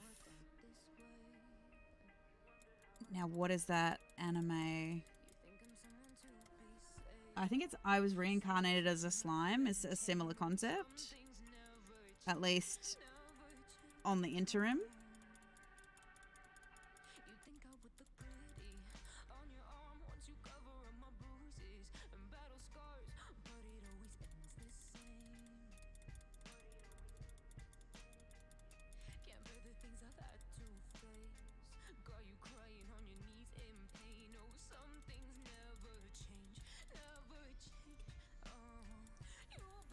Yeah, I haven't finished it yet.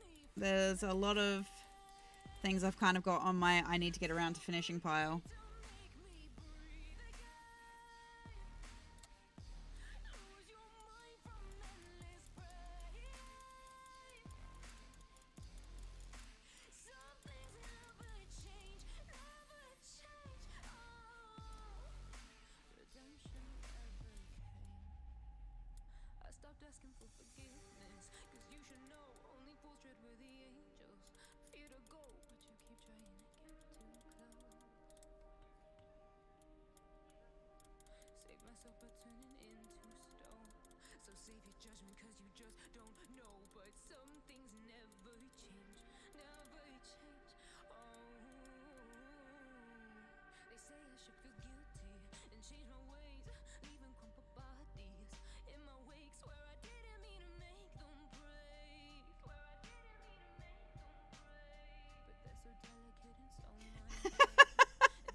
That is a wild concept, Zephyr.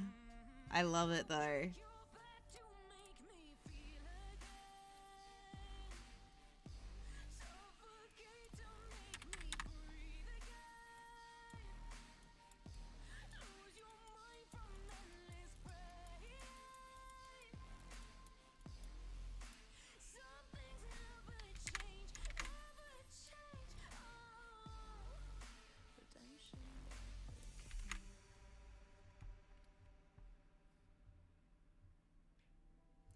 Thank you, Tide Runner. I will do so.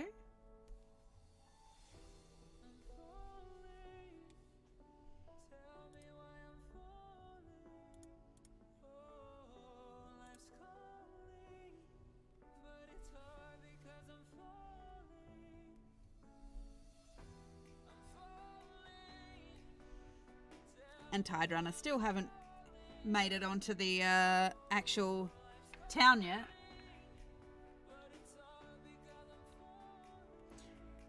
That'd be really hard as well, Xanderfell, learning everything again as a slime. Or just this orb, yeah.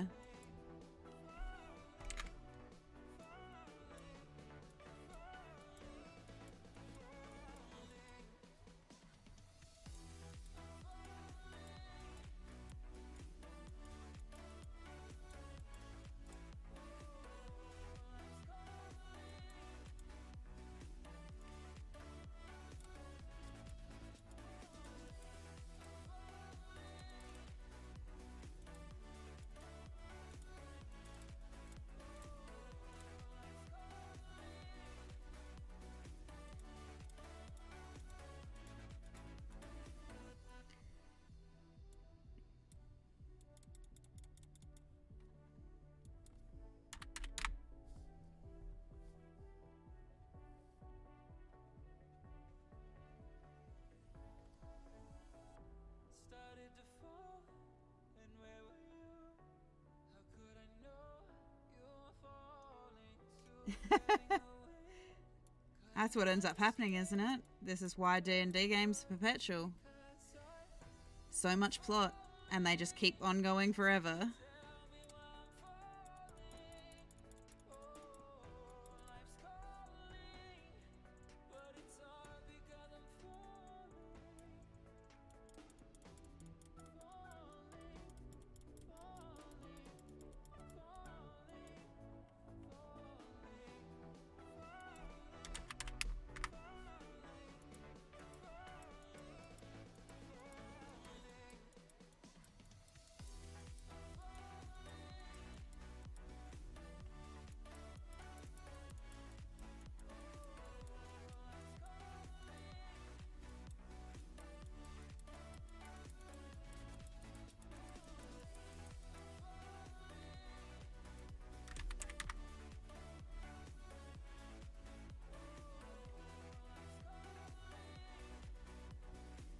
Yeah, I can see that.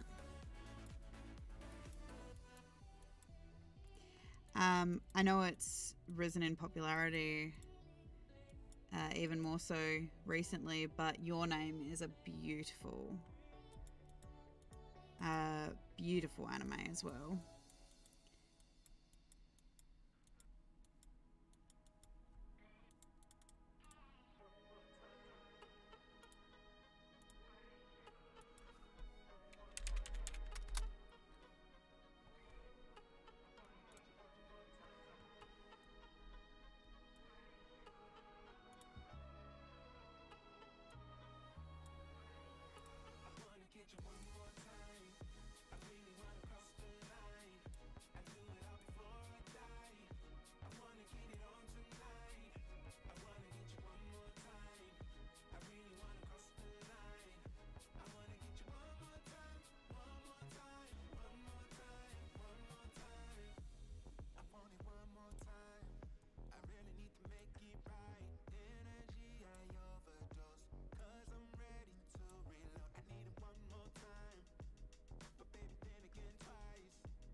I kind of imagine that that would be the case, and I'm guessing that's going to be that's a reference to Agatha.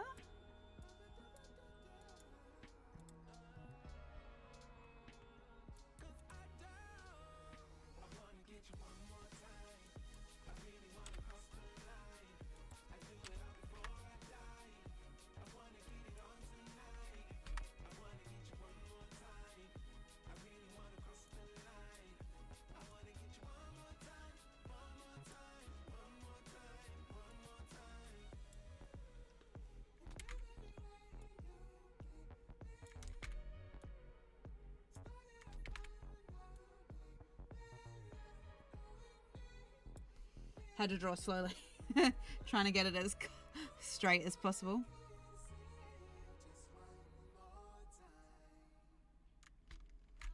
But it's too wide.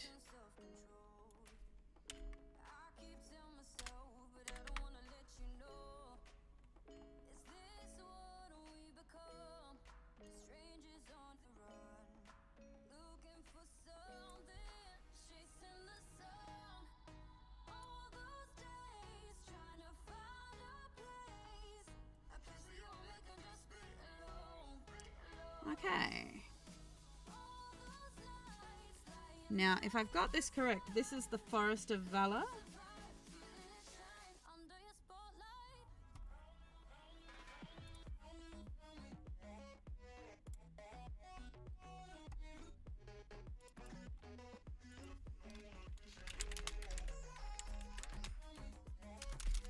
Don't need the "the."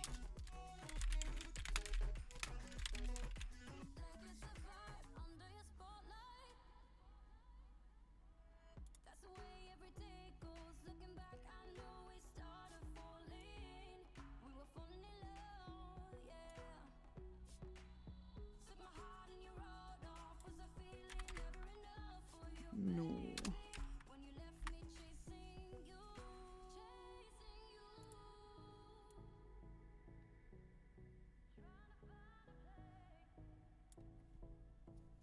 Thank you, Tide Runner.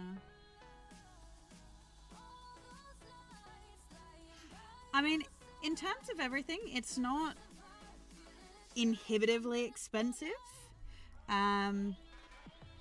I mean, I use it all the time, obviously, and just getting to play around with it is just a lot of fun, basically. This building looks like a carpenter's.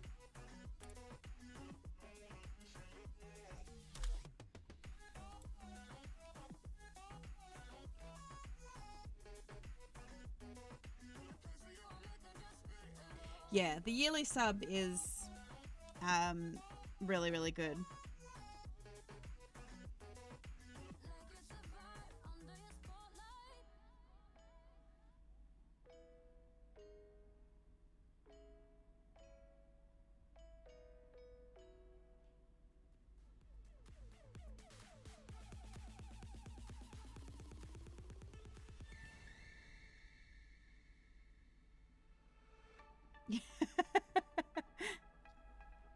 Well, I can definitely tell you that this is most likely not going to get done tonight, with all the shading and everything I need to do. So, now, this one here, I do have to ask. Now, I went Fae styled because it makes the most sense in terms of wood seems to be their most extensive resource. This is a carpenter, and I obviously don't have... You know what? Give me one moment. Because I will...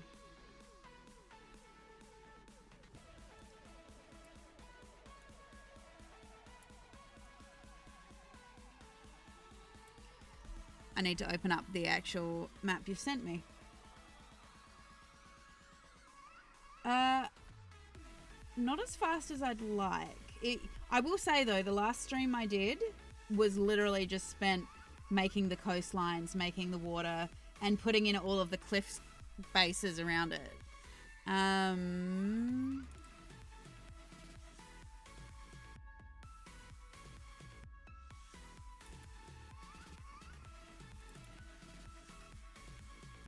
need to open the Seeker's Respite mat.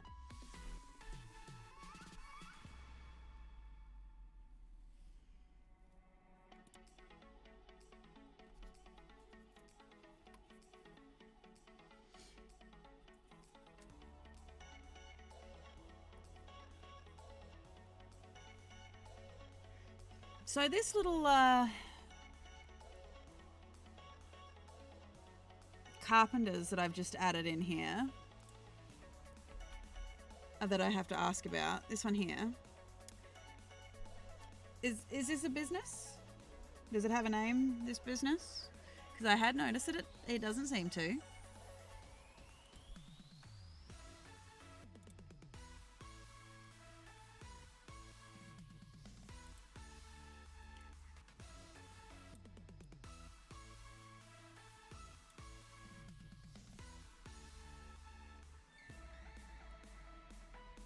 I mean, it doesn't necessarily... Not every business in the world needs a name. I just like to inquire. Redeem a save. And thank you for the stretch, Tigress. I very much appreciate it.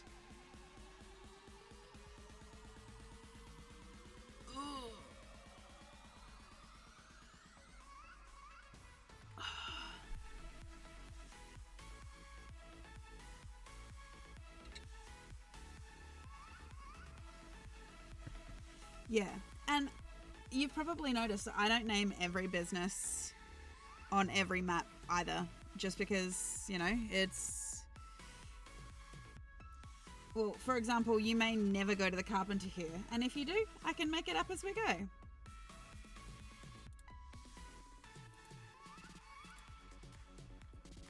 Oh, the post check is also appreciated.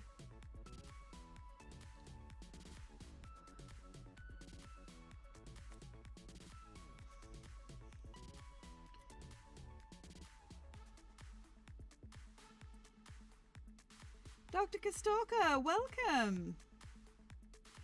Oof. Yeah, no. Oof. My condolences to the contents of your backpack and your glasses. I am doing well. Also, I hope that you're actually having an okay day, despite... Hopefully that wasn't an indication that you've fallen over.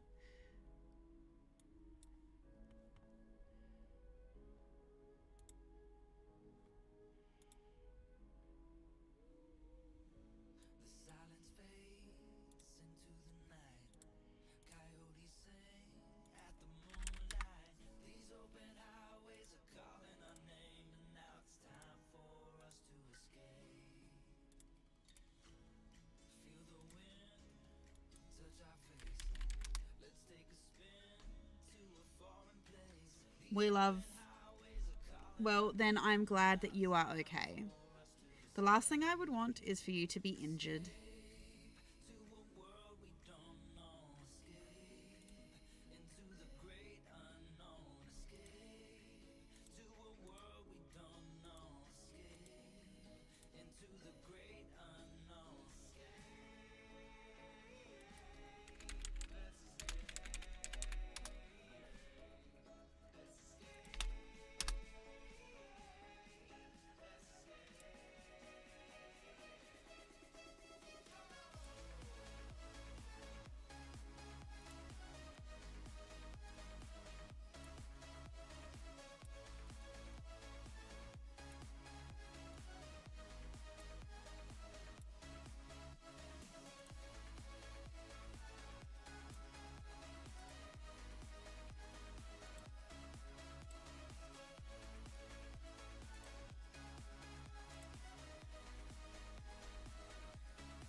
Well, the state of the empire for this world is that they are at a level of technological advancement that, yeah, there are probably businesses like that.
Oh, trust me, Xanderfell. At some point, I can guarantee you will end up having accumulated enough points.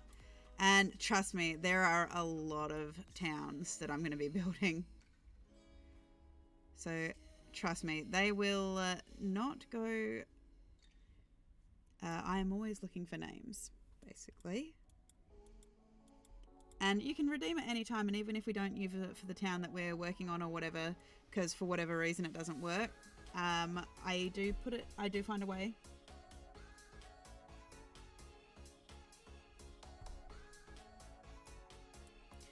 Well, that is a very handy skill to have.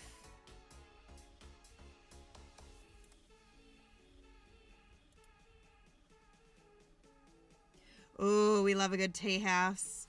I love making the tea house menus too.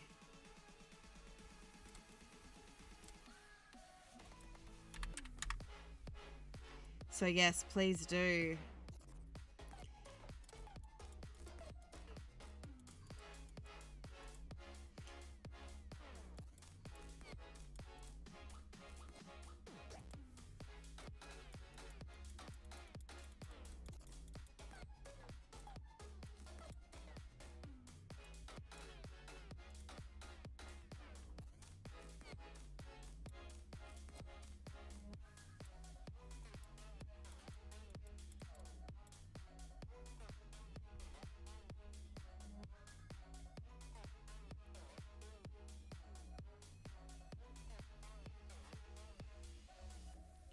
Well, the technology level, I believe, is further on than Shadowrun. They have cybernetics in this world. They have, I refer to it as Arcana Tech. Most of the players, if their class gives them proficiency with bow and arrow, they automatically get firearm proficiency. They can have I think one of the players has a handheld grenade launcher as a weapon. There's also the light blades and things like that. So this part of the world, the technology level for this part of the world that we're in, so SoA is my Feywild. They are on par with the other two, with the material plane being nanotech, and the Hells is at a post-cyberpunk kind of era. But we refer to the Feywild as being Arcana Tech, where kind of science and magic kind of meet.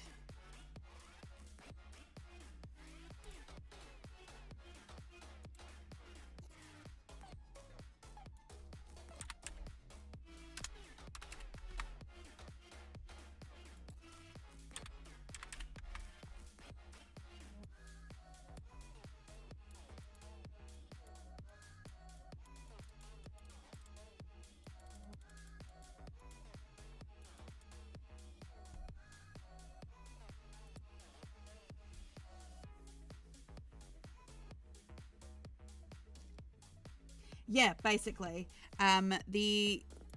through basically the flow of the world and the story, the way that magic was created was developed, and they discovered that Yggdrasil, the World Tree, the sap from it, if when mined and treated, kind of like uranium and things like this, it actually makes a powerful energy source that they refer to as ether. But the raw ore, or the raw sap, is called weevil. And that is basically the reason they have to be so careful when they mine it, is because it is essentially, because Yggdrasil itself is essentially the very embodiment of magic itself in the world. Essentially, it is essentially raw wild magic surges.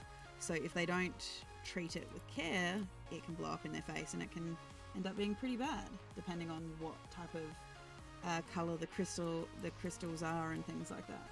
So yeah, some of the armor types that they have to choose from further along in the campaign. We haven't actually started the campaign. The campaign won't be starting until the 4th of February, and so hopefully with everything, going in our favour, you guys will get to come along for the ride.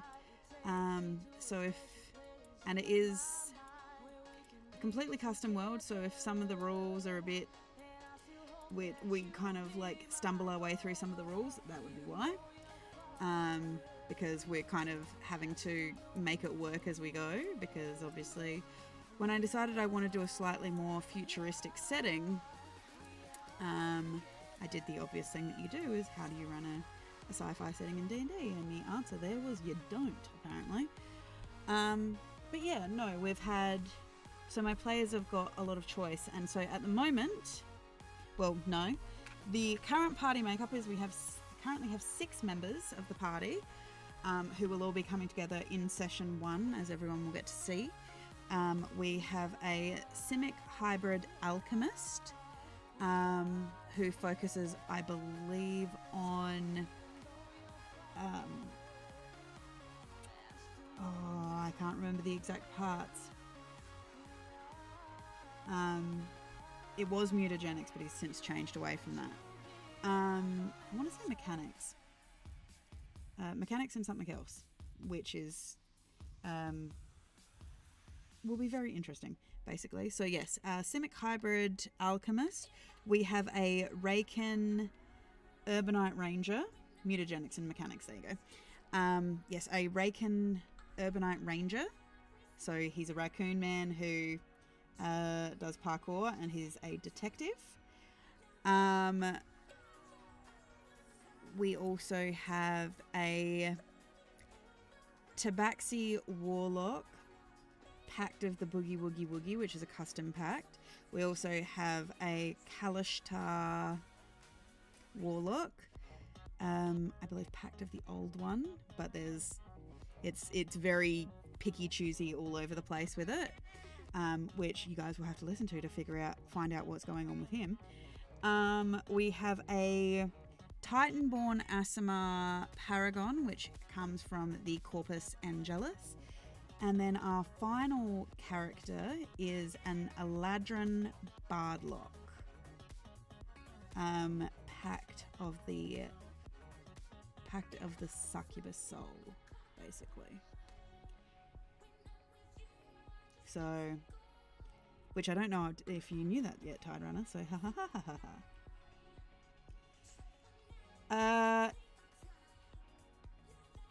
Won't find them anywhere else, I don't know. Oh, you just missed the announcement of the final 6th character. Haha.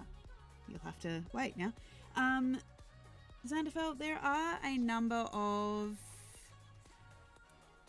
I'm not going to sit here and claim complete I homebrewed them. Definitely not. But there are a lot of custom species and things like this. There is the Cockade, which is the Fey dog race. They started out as Fey corgis, but they've now got a whole heap of sub races that go under it. I basically made up a list of species and sub races for each plane. So the Hells, the Material Plane, and the Feywild. And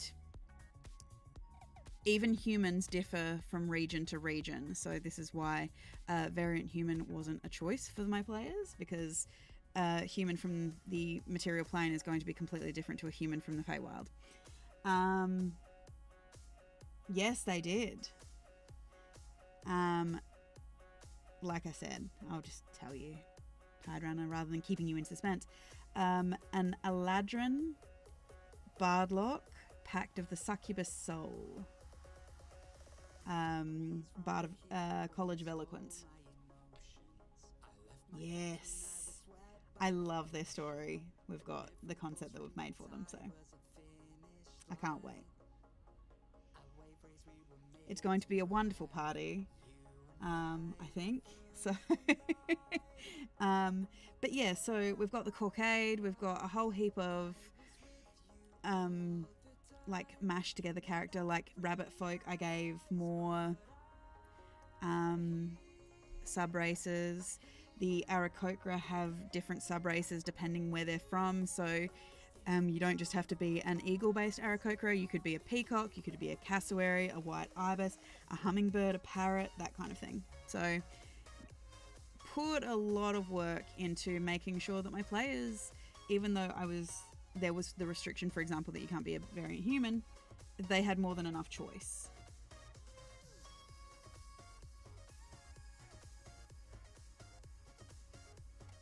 So we shall see, basically.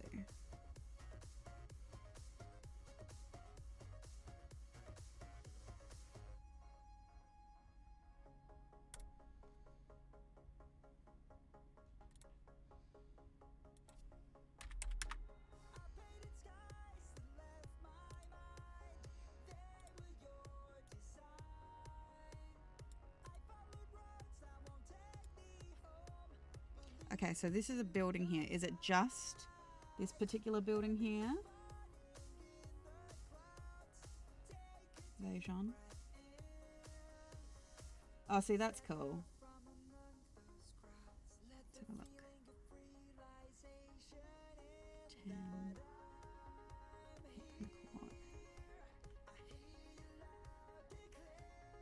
Woot woo!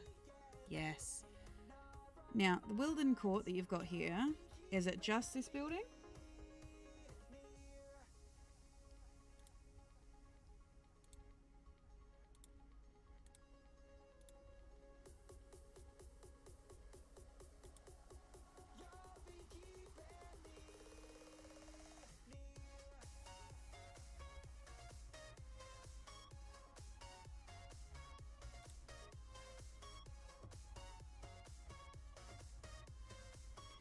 Okay. So it's a complex. I can make a complex work.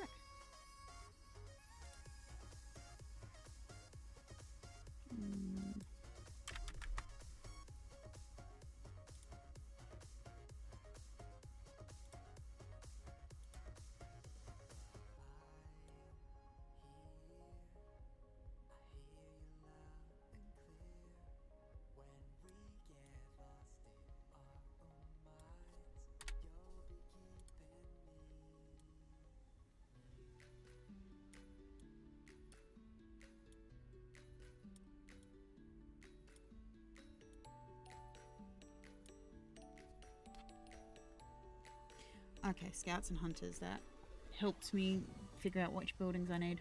Thank you.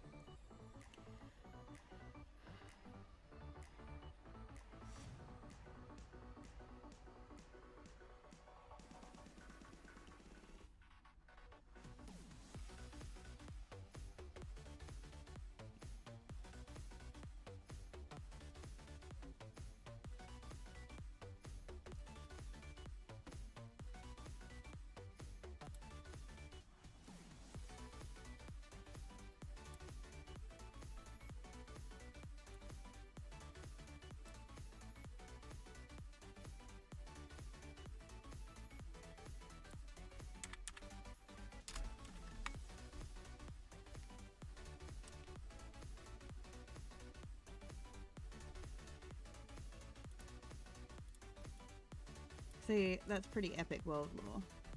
Xanderfell.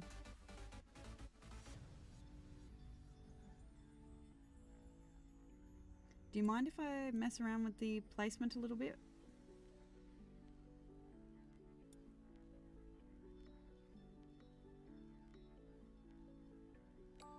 Tide Runner? Is it alright if I mess around with the placement? Cool.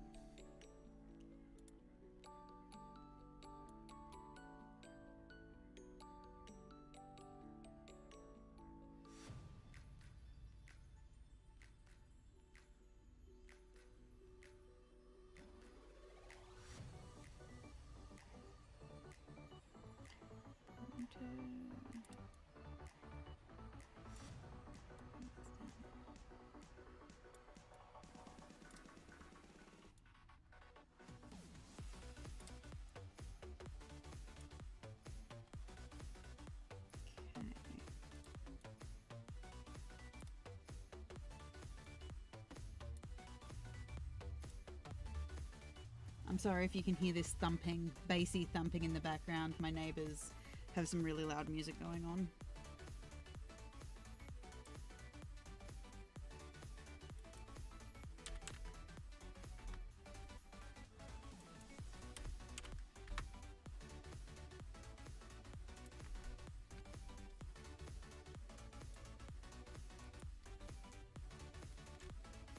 Is it the Wilden Court or Wilden Court?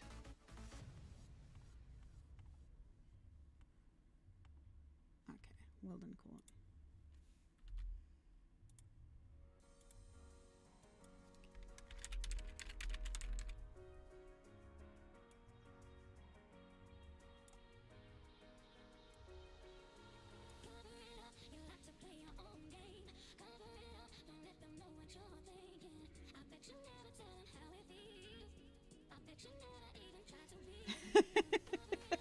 Oh, I'm glad you got at least a fun ad.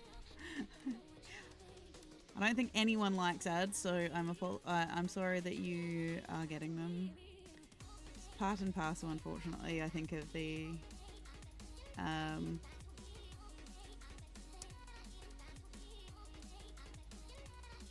part of being an affiliate, unfortunately.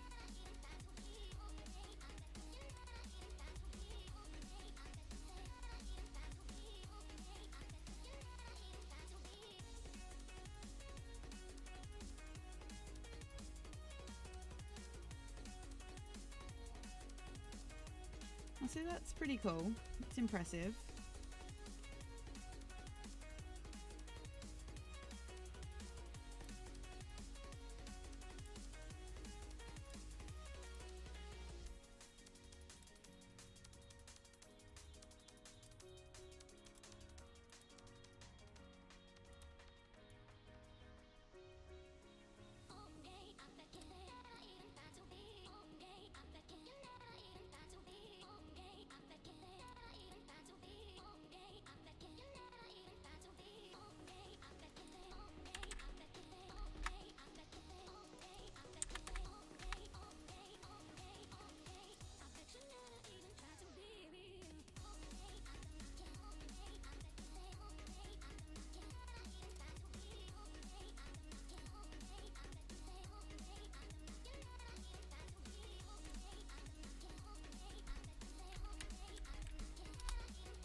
Yeah, see, that makes sense. I can definitely see that.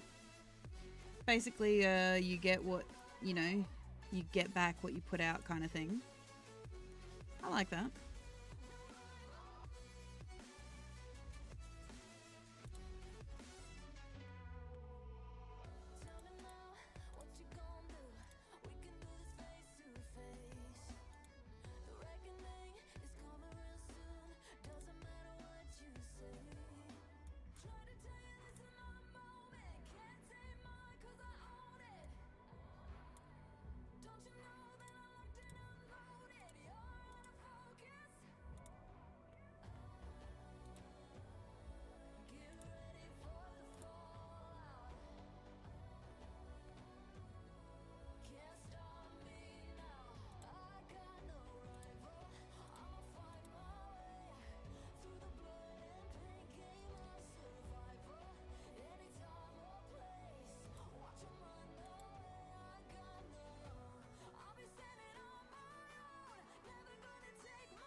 Yeah, I very much like it as a you get back what you get back what you know, the whole potential karma aspect of it.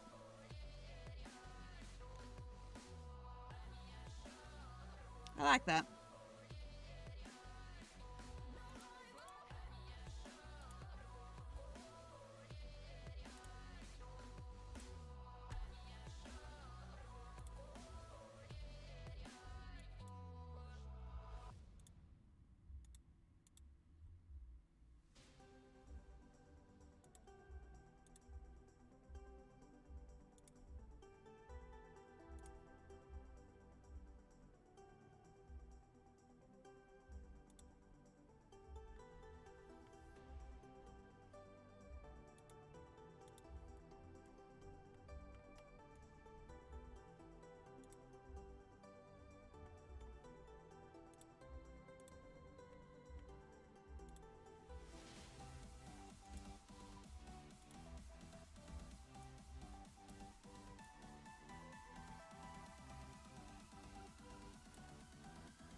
Oh, geez, that's intense. Also terrifying if they're coming after you. I love the fact that the actions have a certain consequence there. That's absolutely brilliant.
While I'm here, I might as well.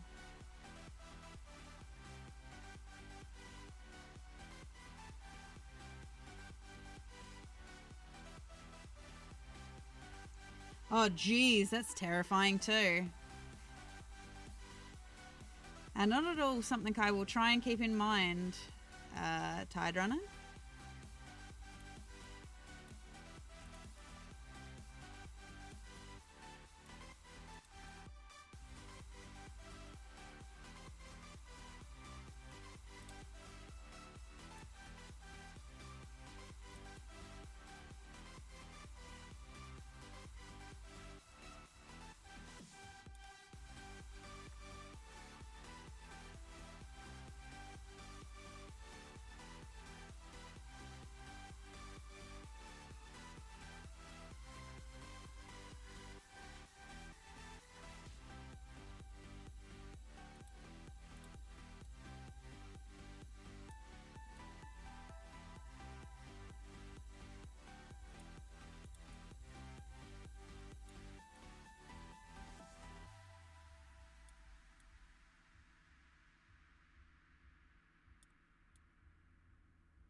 Ooh, spooky and mysterious. I like it.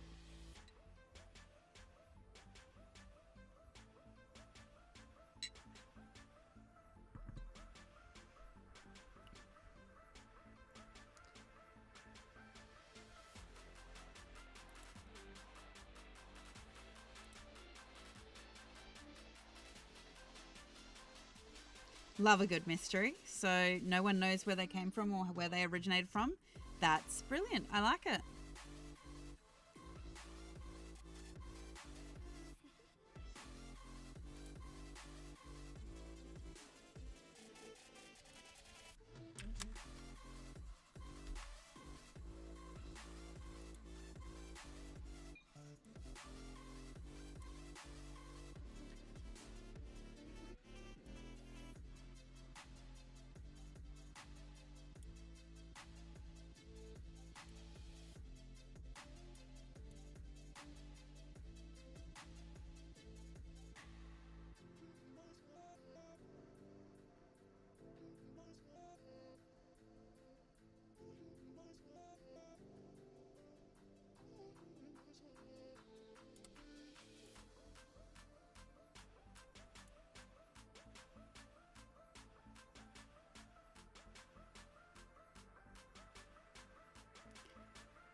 I'm trying to configure this Tide Runner so that those extra doors seem to line up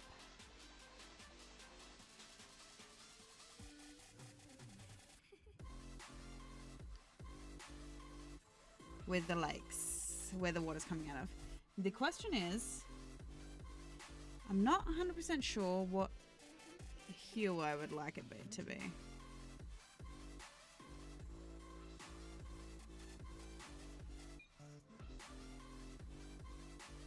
It's kind of an orangey color before.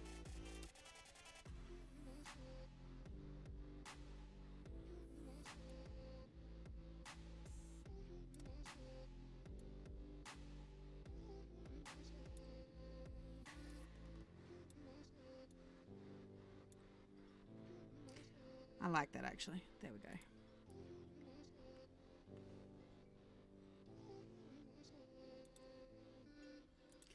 Question is, would have this other temple been better? No, I like the ostentatiousness of the one we've got.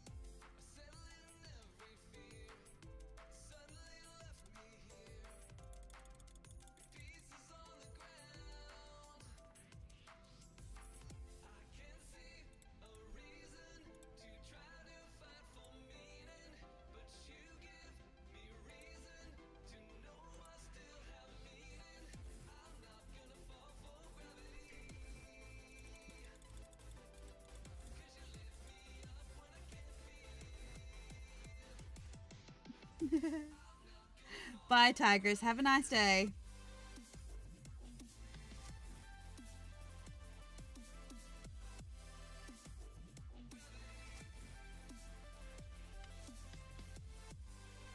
Well, that's mildly terrifying, Xanderfell.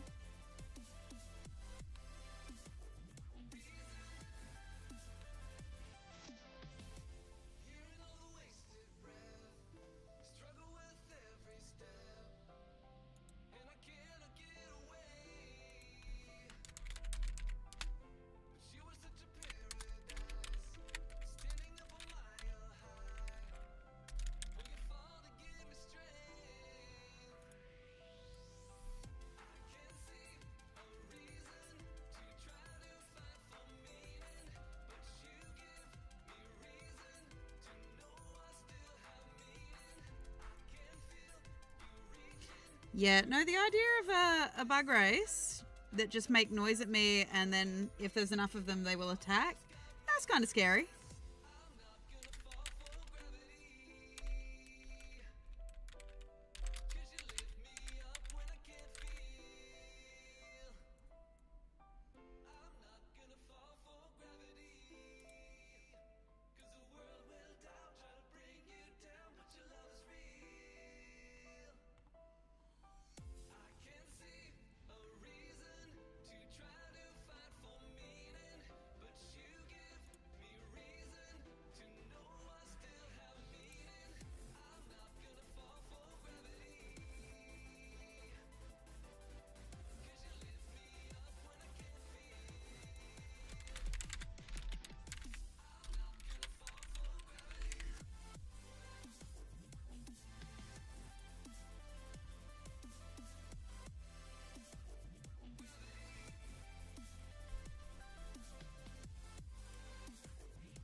Yeah, that would be the microgriffins. Did do the microgriffins, but again, can't claim credit to that. Found it on the internet. I think I found a picture, and then I'm like, I have to find a stat sheet for this.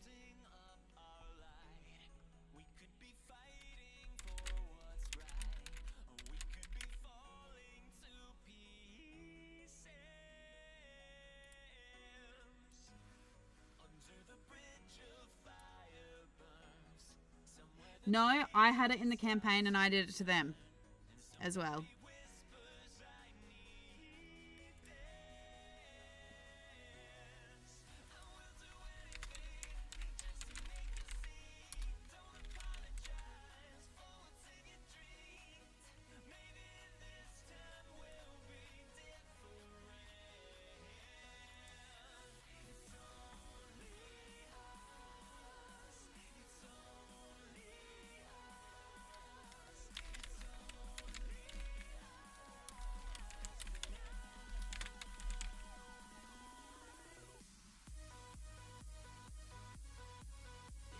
I did both, actually.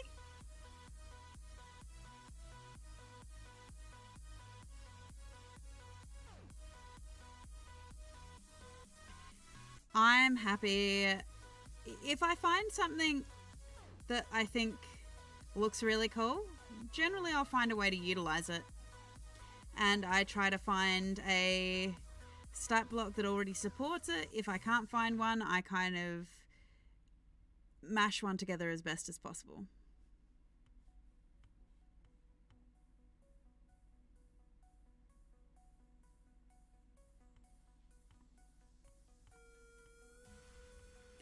Am I blind? 11, 12, 13. I can't find 11, 12, and 13. Am I blind? Tide Runner, help me out. I'm looking everywhere for the numbers 11, 12, 13.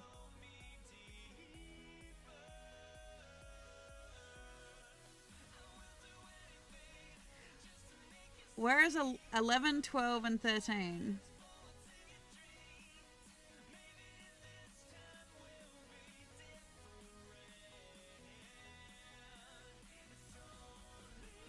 Yeah,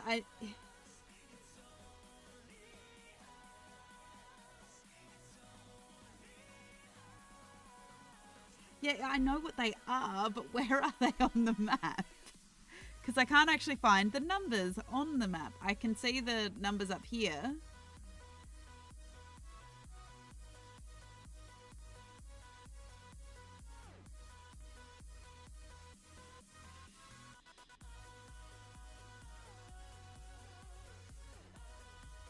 What's 12? Oh yeah, 12 I've done. I can't find 11 and 13.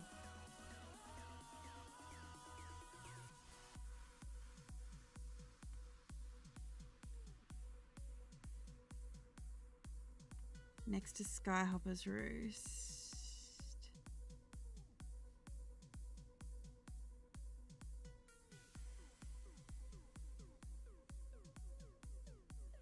Eleven is a little island in the middle. Oh, yep, there's 11. So that's...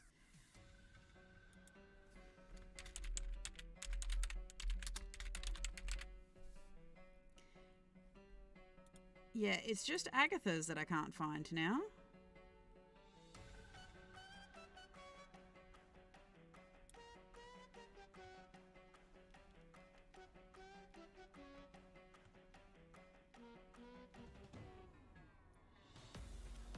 North of the Roost. So this one.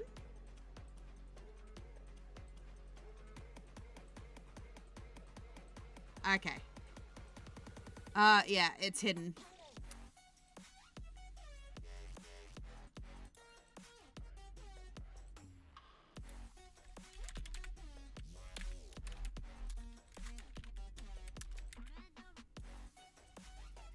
There we go.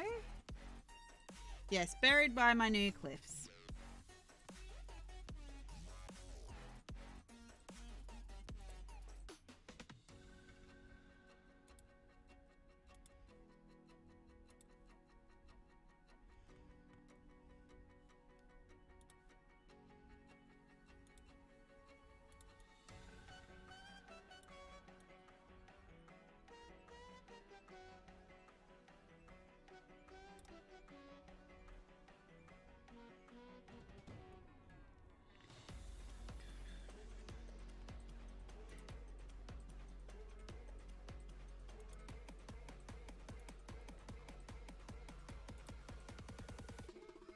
Yeah, sorry.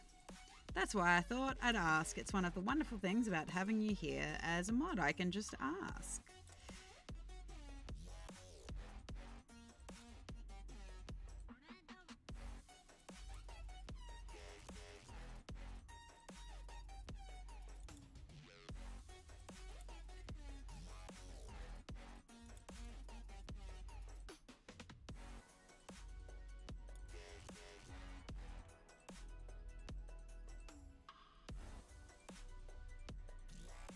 I do have to ask, what is the tavern?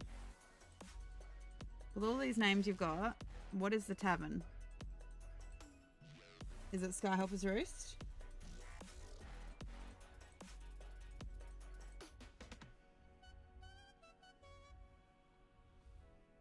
The Roost, yeah. Okay.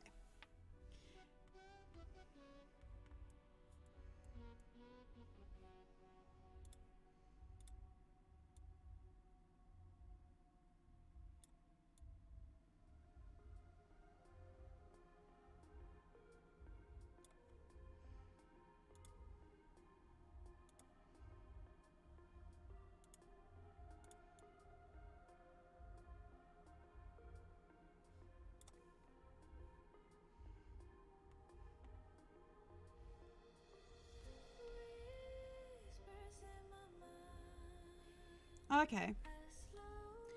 I shall keep that in mind then.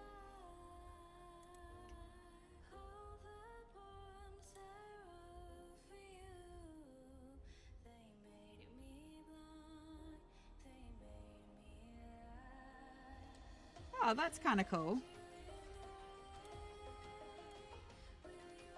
We love a big doggo-like character.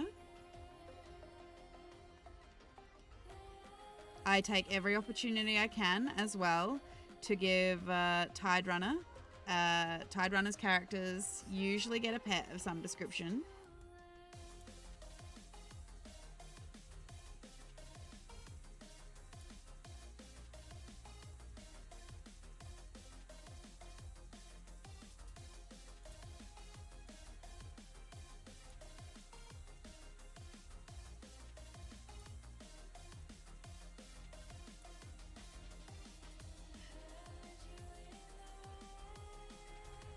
We'll see. I must give you all the adorable pets.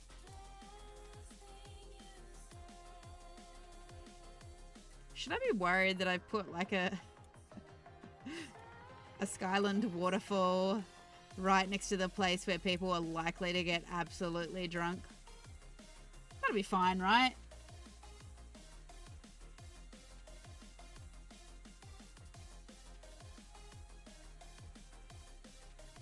Nothing bad could happen out of that, right? I mean, it's still a heck of a fall.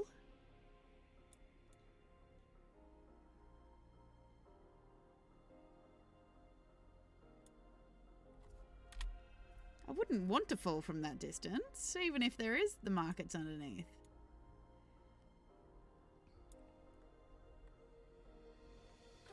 Part of me thought about making the markets and then putting it as a stamp underneath this as a shadow.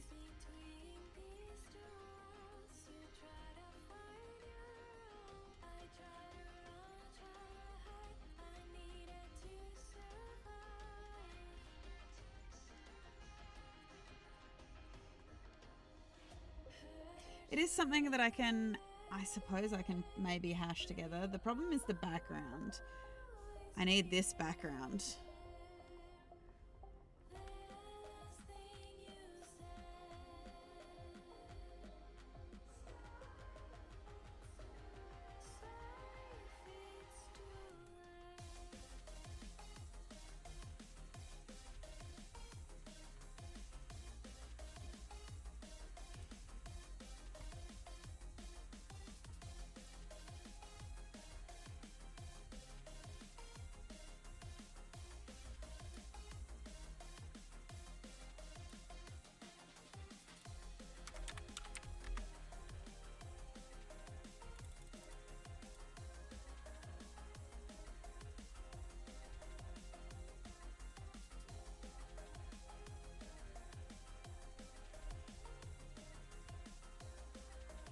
Well, I mean, they are high up in the altitude.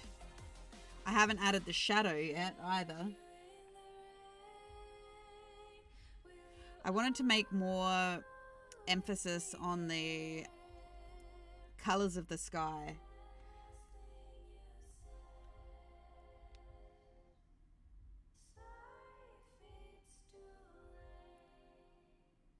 Ooh, we like that. Armadillo-like. That's kind of cool.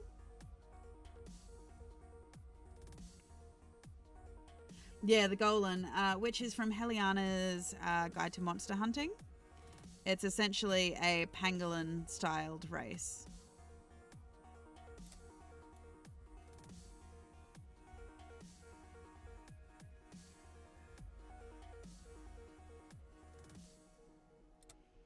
I can't believe the nightly waste all we've given.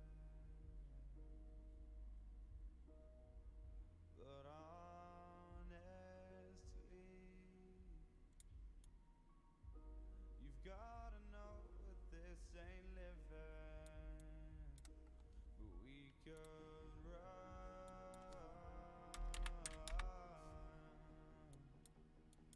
From Elysium and let it burn, let it burn. You've gotta know that nothing lasts forever.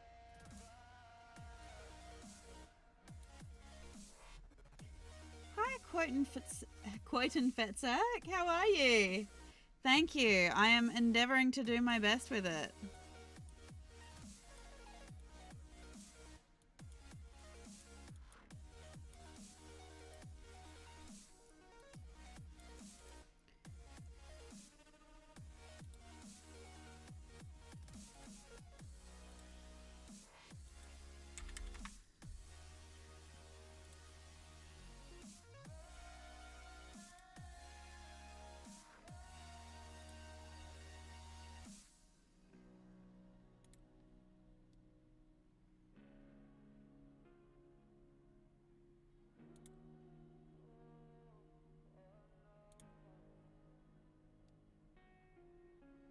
I can't believe myself. I never thought that this would be our end. Oh, you say such things, Tide Runner, but you made it plenty easy enough for me to follow. Push it back down if I have to. If you want me to. 'Cause we can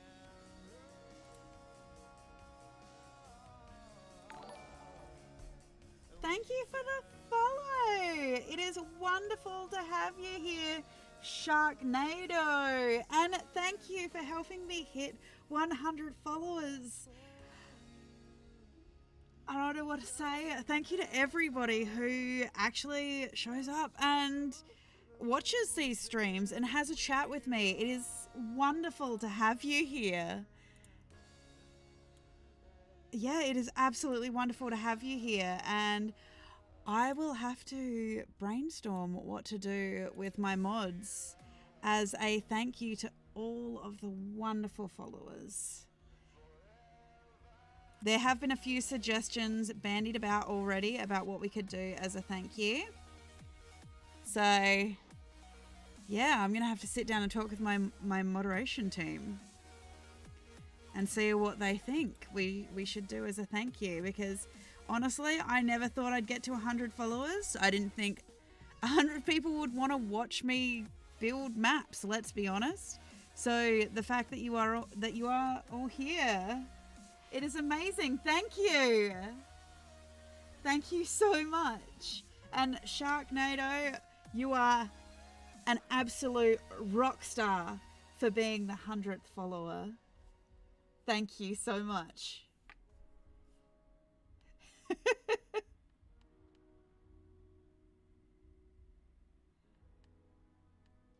Yeah, no, I don't think you get to make that retroactive choice, though. You got to earn those. You got to earn those level ups.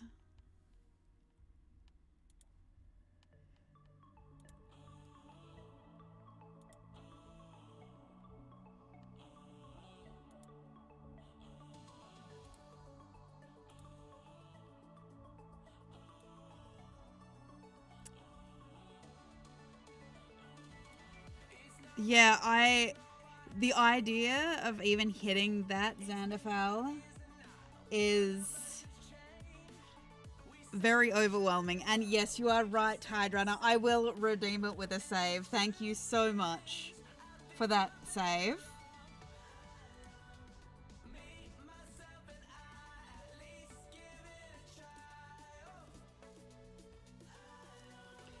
Hydration station, definitely. Thank you so much.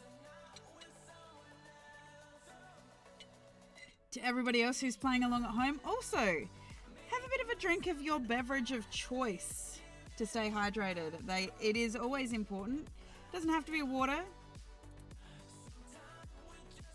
but it is important to keep hydrated. So thank you.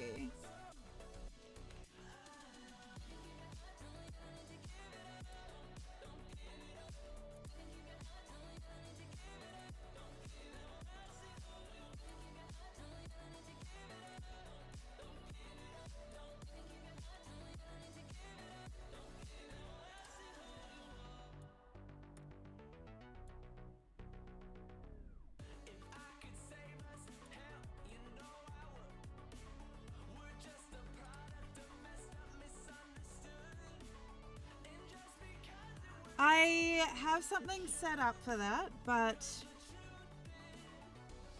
I don't know how well my webcam works with VTubing. So I have created one, but yes, I would need to talk to my art mod to see if I can get it working even better if I was going to do that. No, I'm glad you're feeling better at least with the sniffles. Yeah, ginger, honey, lemon tea can definitely get behind that statement.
See, I have a really good cough syrup that I use. If I can find it, give me one sec.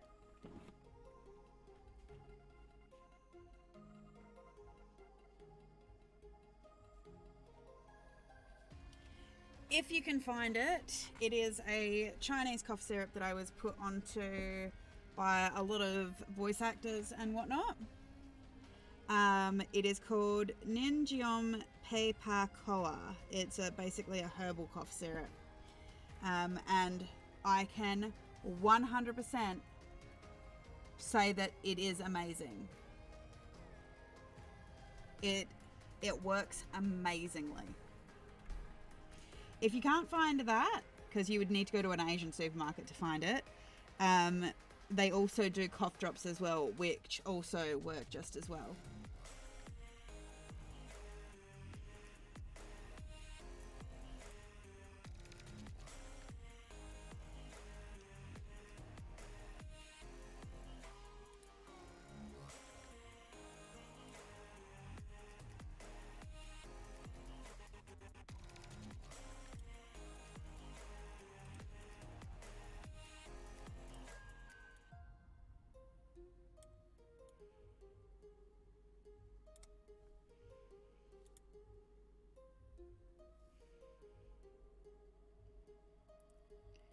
Yeah, it's what I use when I start to get a bit hoarse doing my job. So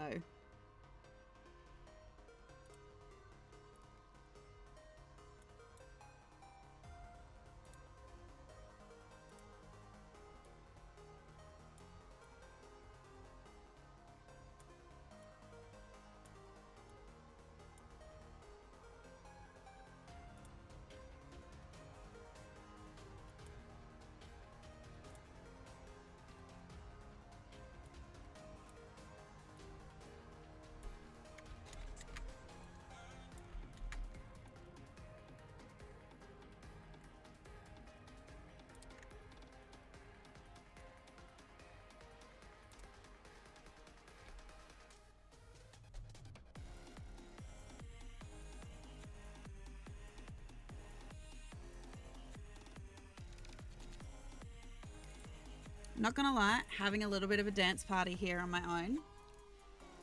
It's one of the reasons why I've been listening to why I have been listening to NCS a lot recently while I've been streaming. It's a little bit more upbeat than the lo-fi. Not that I don't like the lo-fi, because of course everyone loves a bit of a chill vibe. Just something a bit more upbeat.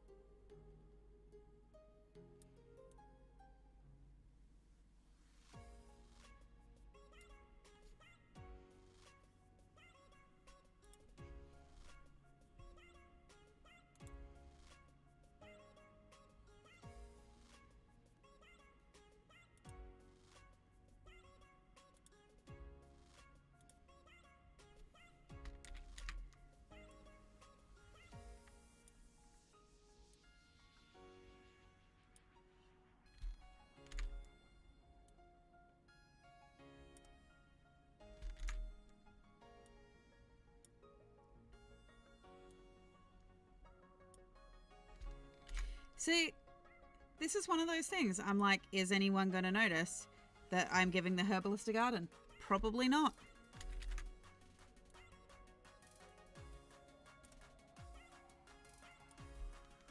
Let alone paying attention to what way these sunflowers are facing.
So now I'm putting in some lavender.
Yeah, isn't that just a bit the hilarious fact there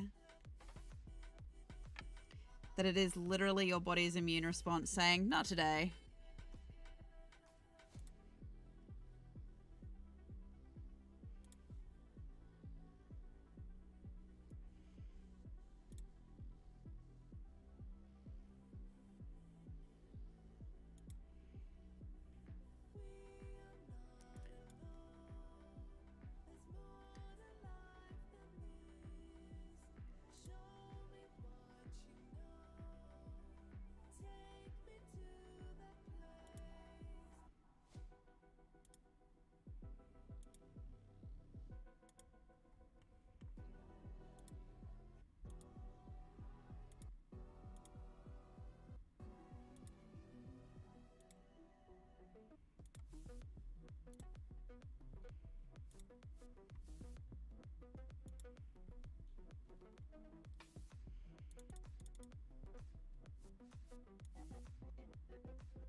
You know what time it is.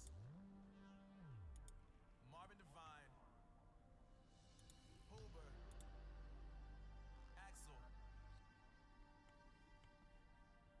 and you know how we do.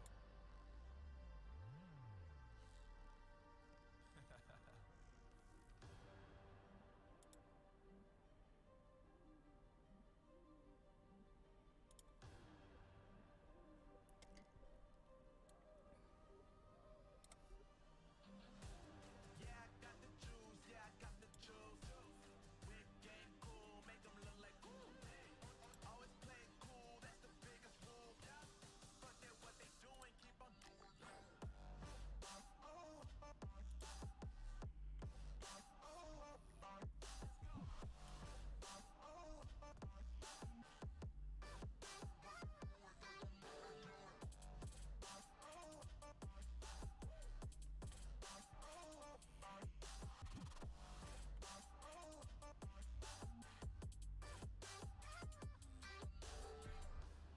Okay, if I turn, how does that look? Since like 22. Ask me how I made it right here in the booth. I'm always pursued cause of what I pursue. That's greatness, yeah, I gotta make it, I got things to lose. Boy, wanna get in my crew, but you can't get in my crew. Me, XL, and Hoover, way too fireable. When this joint drop, better call the troops. And when you hear the drop, better raise the roof.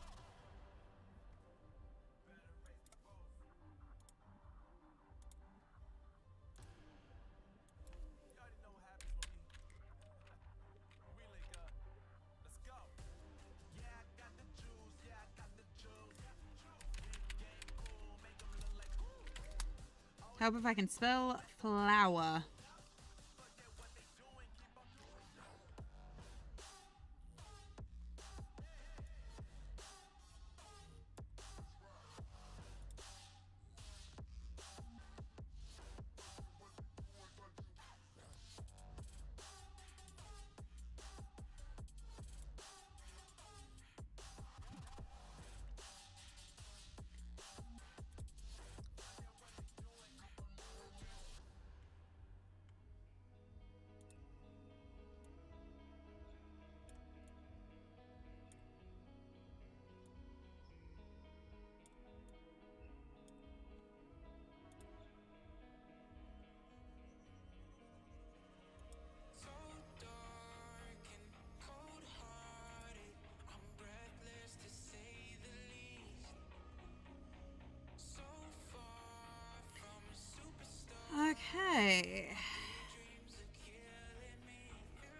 yeah, D&D is basically an epic game of yes and.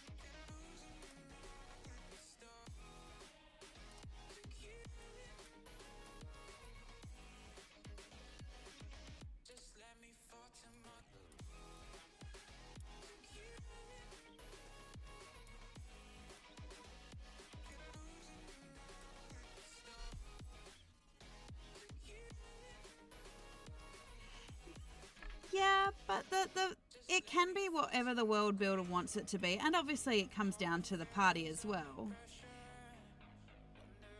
I know that the parties that I tend to run are actually quite chaotic, and I like the opportunity to see what chaos they essentially end up inevitably throwing my way. A lot of it is problems of my own making, though.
Thank you for the save, Tide Runner. I will definitely do that for you.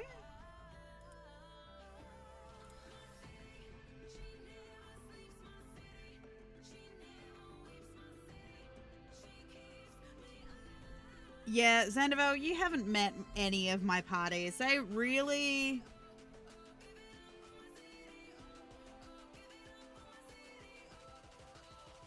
I have had one group that is like that. We legitimately call them the Chaos Crew.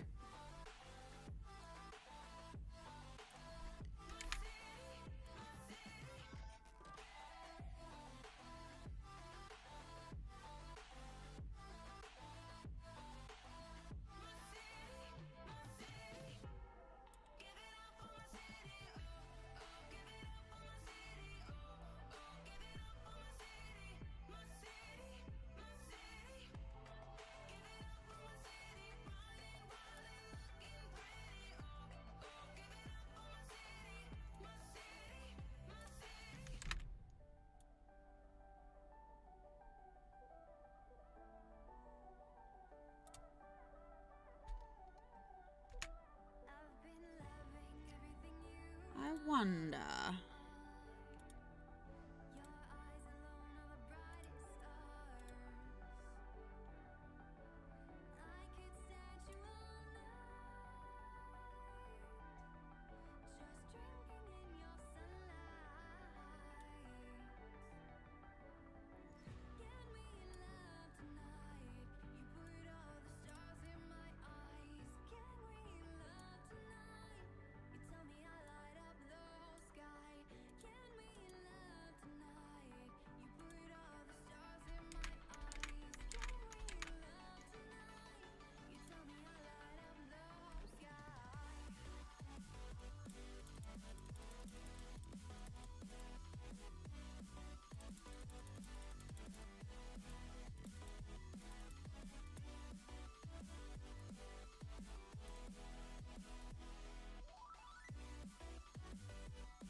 When that,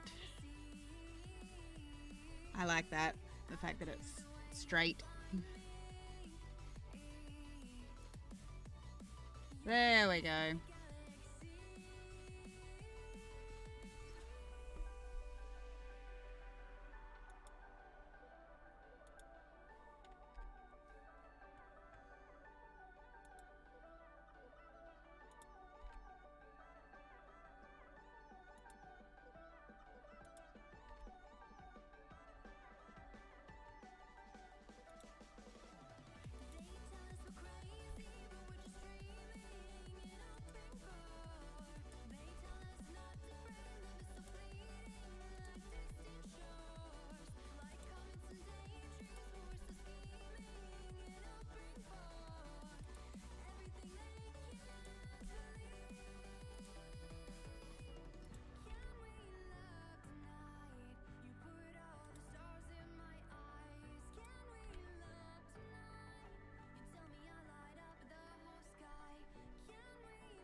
Yeah, and I know that's a part of it.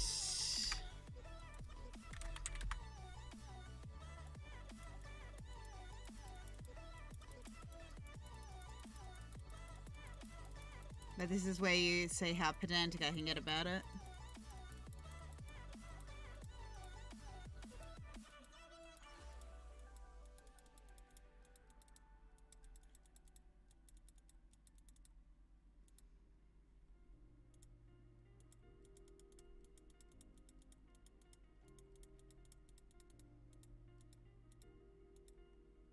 I've built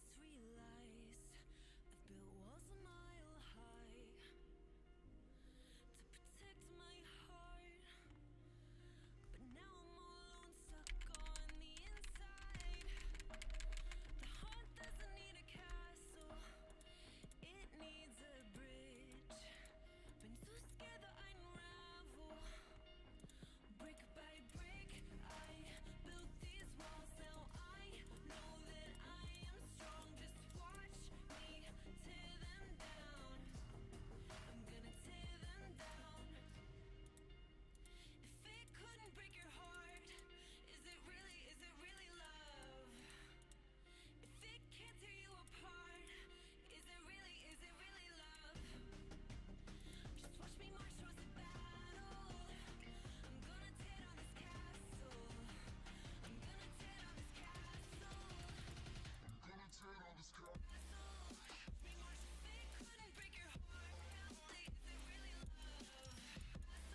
should I keep this just top down?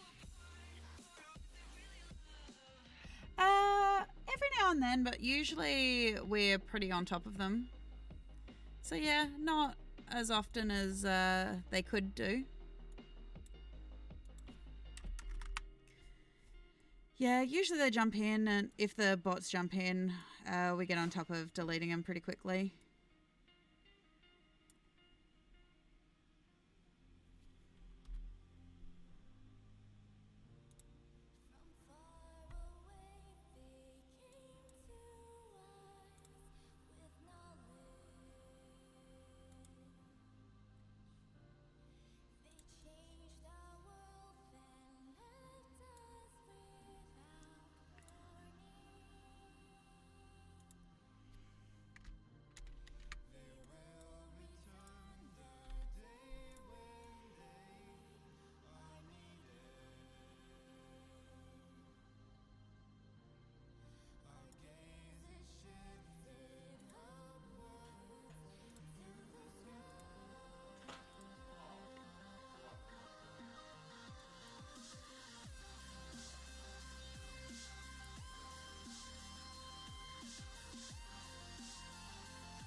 Yeah, well, that's exactly it.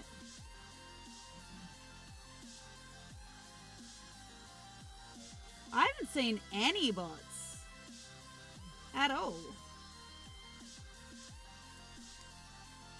Yeah, I haven't seen any bots in the chat at all.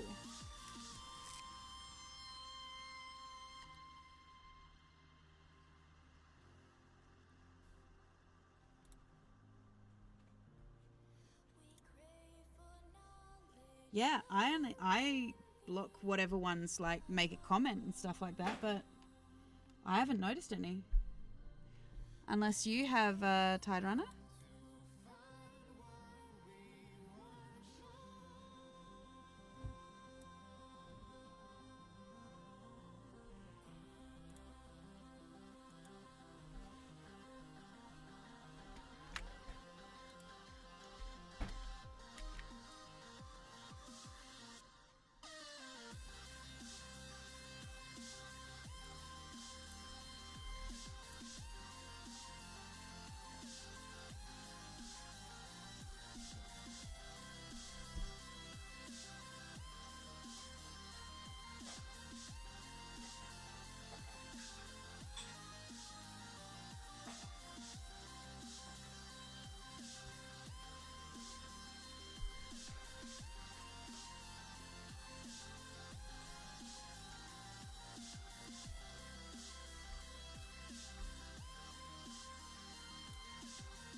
No, never. They've never really bothered me because I don't think they really affect anything. So, and as long as they're not spamming my. Well, there you go. Did not know.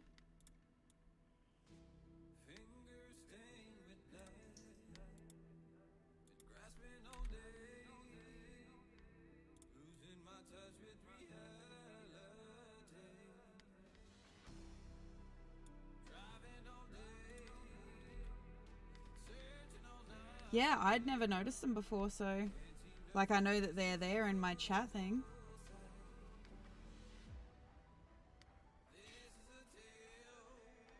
Yeah, It only bothers me if they end up being disruptive in chat.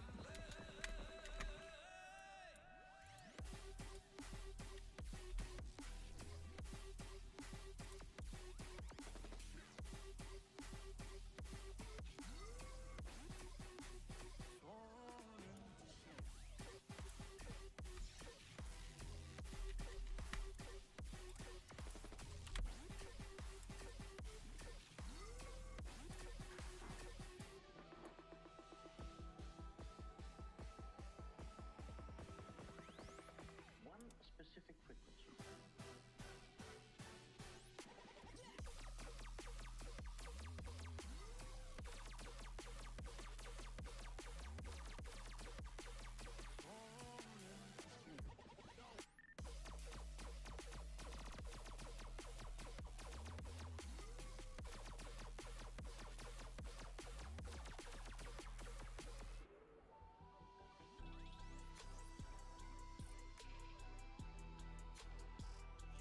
Ah, okay. Yeah, no, they don't bother me.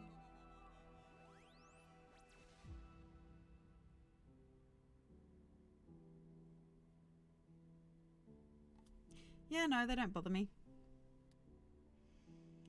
Because they're just kind of there. They lurk. That's about it, really.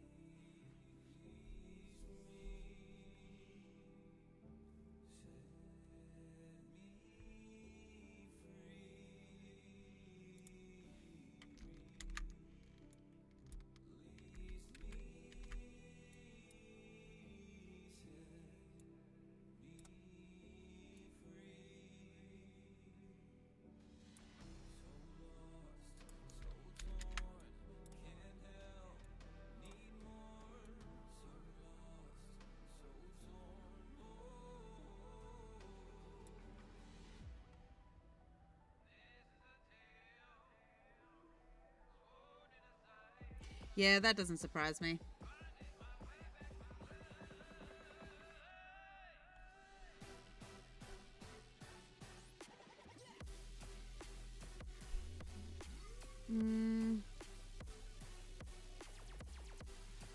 Now I've just made all that work. I don't know if that actually works. Because most of the map has been top down anyway.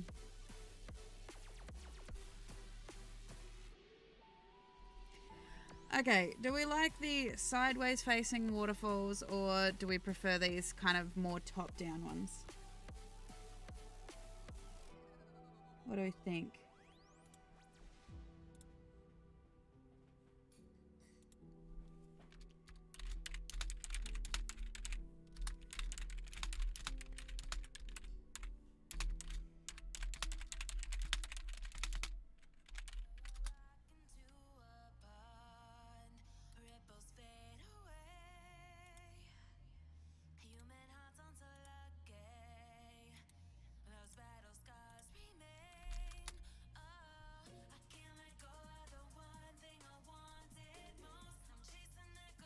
Yeah.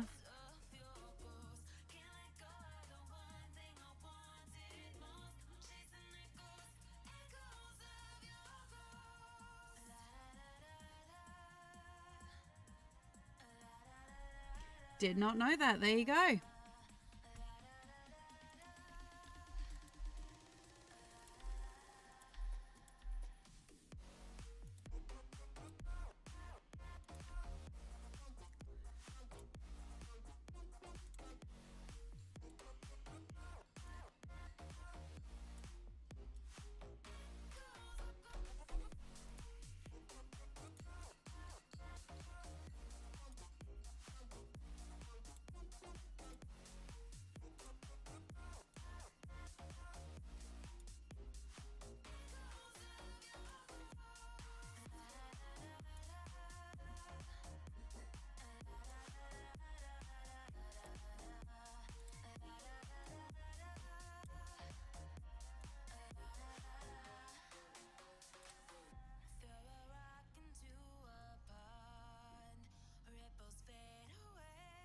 Yeah, there's usually always one mod around.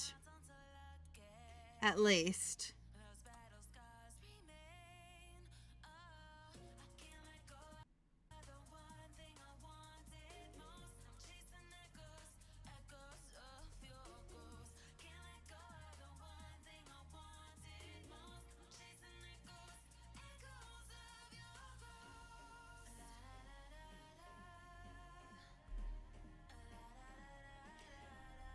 Yeah, so we're going to, I think we'll go with the top down. I think you're right on that.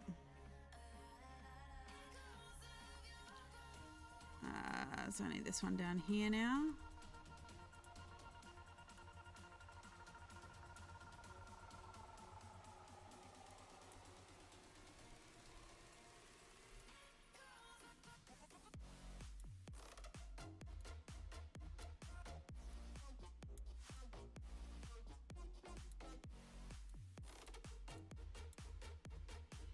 Hi, Danny Tiger X. How are you?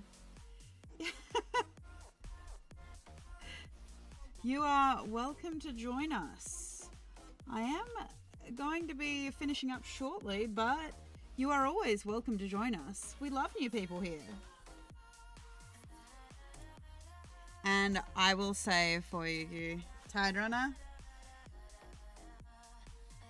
how is your day going so far anyway?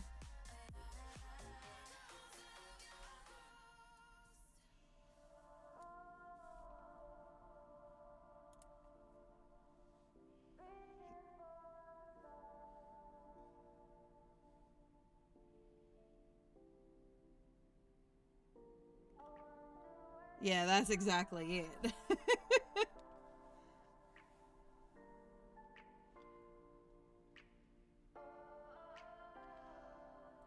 Oof. I feel you on that. Sleep is important, but ever elusive.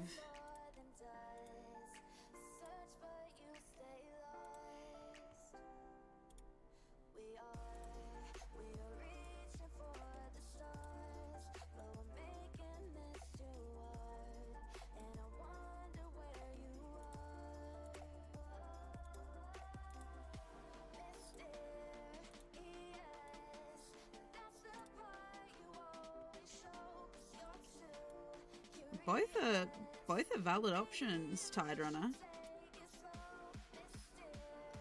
Especially in our circle.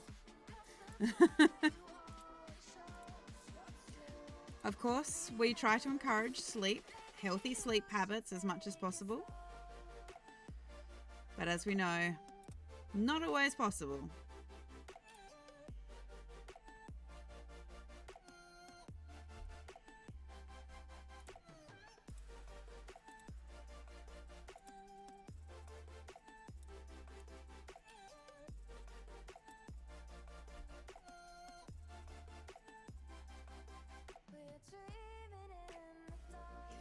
Yes, it is a floating island.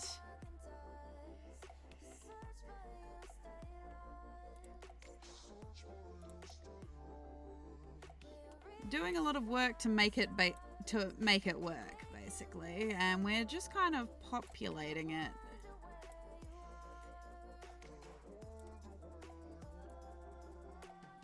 There is some debate about the fact that there is also a market underneath it, and I don't know whether I should create the map for that market and actually shadow it under this one.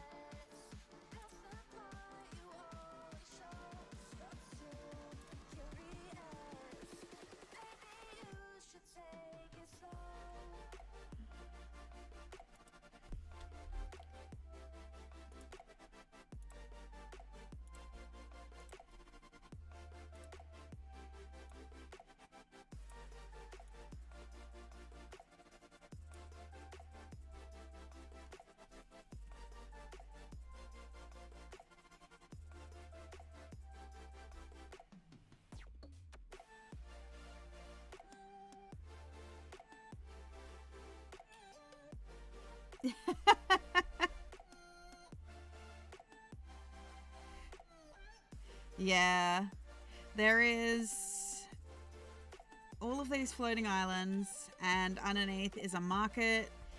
But this is just one of many floating islands that I'm going to have to make for the course of this game. Because you're new here, I'll give you a quick peekaboo. We have, this is the map that we're kind of working on at the moment in terms of All of the towns that we're building will be from this map, which is essentially my Feywild, or Feyaware as it's known. We have the material plane and Thalamir. And then we have the Hells, which is called Nethraig. So, and all of them have the same land masses because of story reasons. So this world lore, the world lore for this story has taken about 6 years to create, with the wonderful help of my players over the years.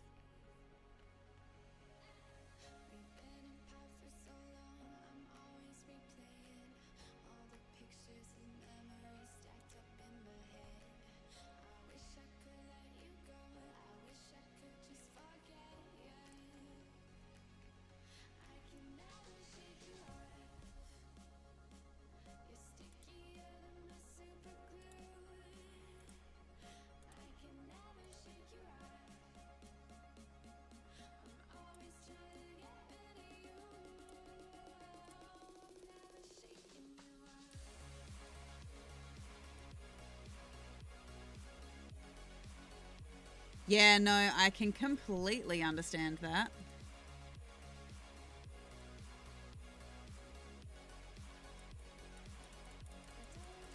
This is part of the reason that I started streaming in the first place, because it turns out my world lore, 6 years of world lore, kind of catches up with you.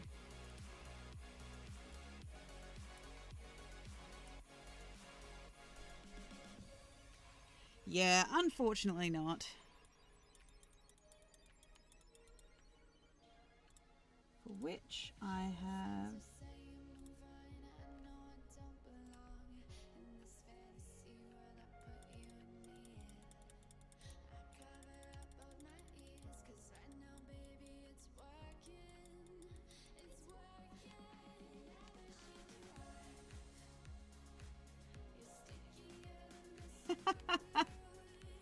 See, I like that. When a character has something that, you know, is a flaw for them to overcome, I like that. I have the strong opinion, though, that all player characters are... Hear me out on this. If a 10 is basically what is considered average in the world, it would mean that by right then, unless you have taken deliberately negative stats, all player characters are essentially Mary Sues. Yes, exactly.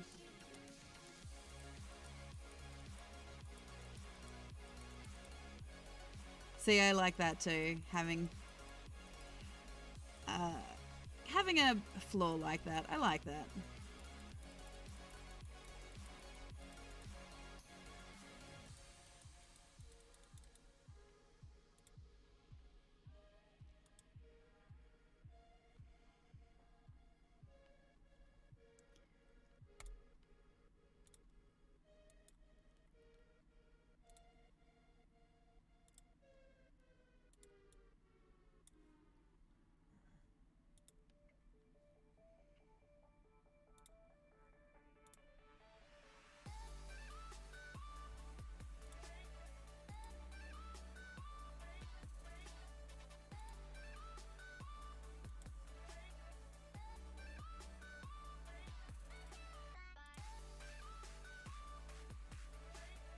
Yeah, basically.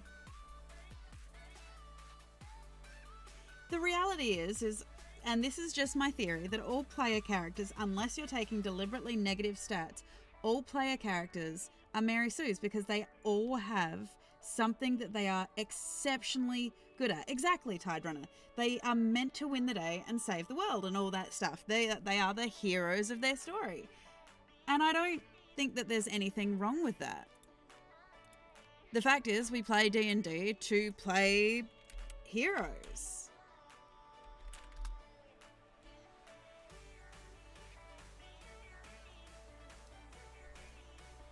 Only if you write them that way. a lot of good stories with Mary Sue characters do have them losing at some point. Just so that they can bounce back and show you how awesome they are, of course. But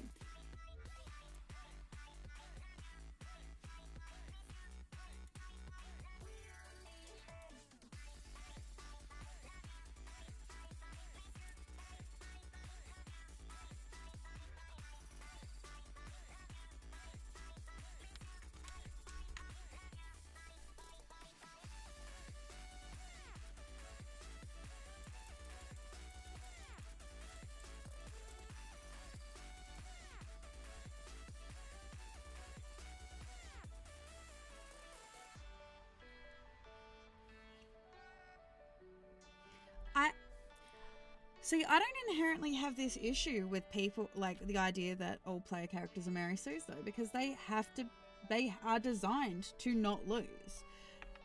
By the principle of what they are, you know, you have endless stats at your disposal, and your character is as good or as bad as you are capable of building them.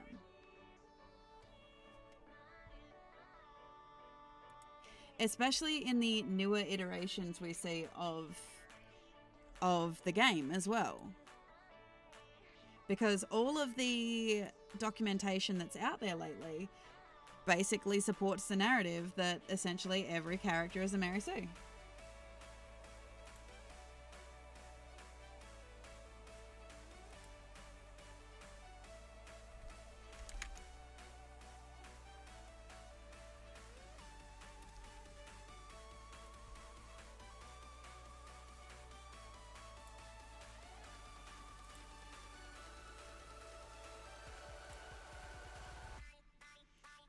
See, it's okay if you wouldn't classify your character as a Mary Sue. That's fine.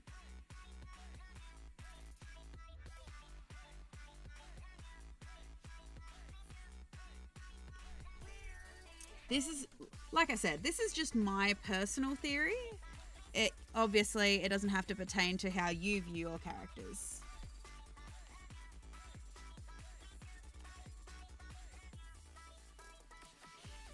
The fact is, at some point, I'm fairly certain we've all been there where we have inevitably rolled bad stats. And especially if you play in games and stuff like this where you have to roll for stats, we have inevitably all played games where you have to roll for stats, you roll really badly, and you end up feeling really terrible because you don't know how to make a character work that has so many negative stats.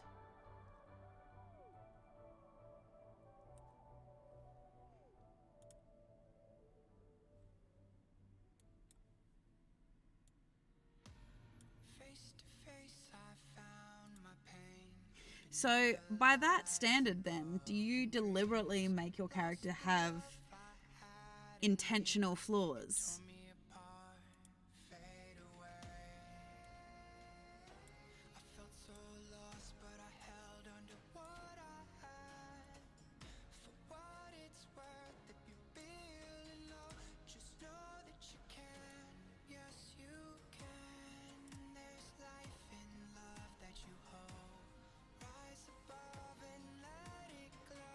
Oh yeah, totally.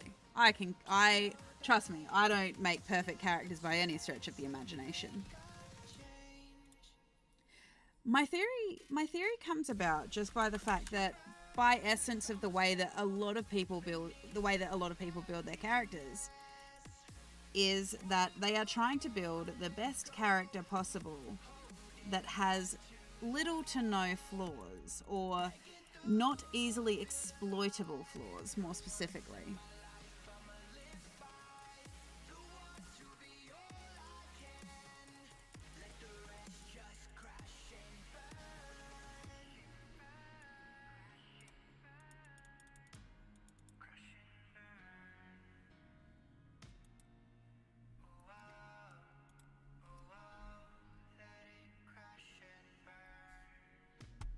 This one for the person who feels alone. This one for the hero who has no home. This one for the one who lives for hope. Changing better days. Pick your head up. Keep on fighting. I think I beat you to it, Tide Runner.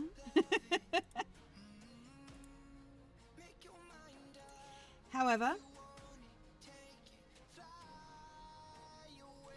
with that, I think we're going to have to finish this up on Monday.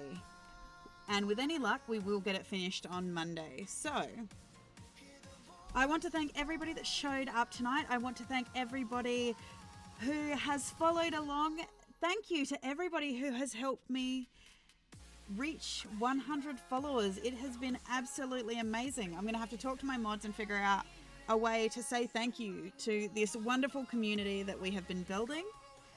And thank you so much. Thank you so much for the follow. It is wonderful to have you as part of the community, Danny Tiger X. So, yes, I want everyone to have a wonderful rest of the weekend. I hope you have a wonderful morning, afternoon, evening or night, wherever you are in the world. If you like what I do and you want to catch up on any of my streams that you can't find, or you want to see what else I'm kind of up to if you aren't able to catch my streams, you can go check out my YouTube channel of the same name, Boomeadow. You can find the link down to that in my About section, plus any of the other projects that I'm kind of involved in, usually over on Evil One's channel, playing tabletop RPGs. We actually have a game, both Tide Runner and I are in that tomorrow night, a Star Wars Fantasy Flights game. So if you're interested, come on by. It's around the same time that this usually starts. So come on by, say hi, have a listen to our chaos. And I hope you have a wonderful rest of the week. And I will see you all for more Boomeadow builds on Monday. Bye.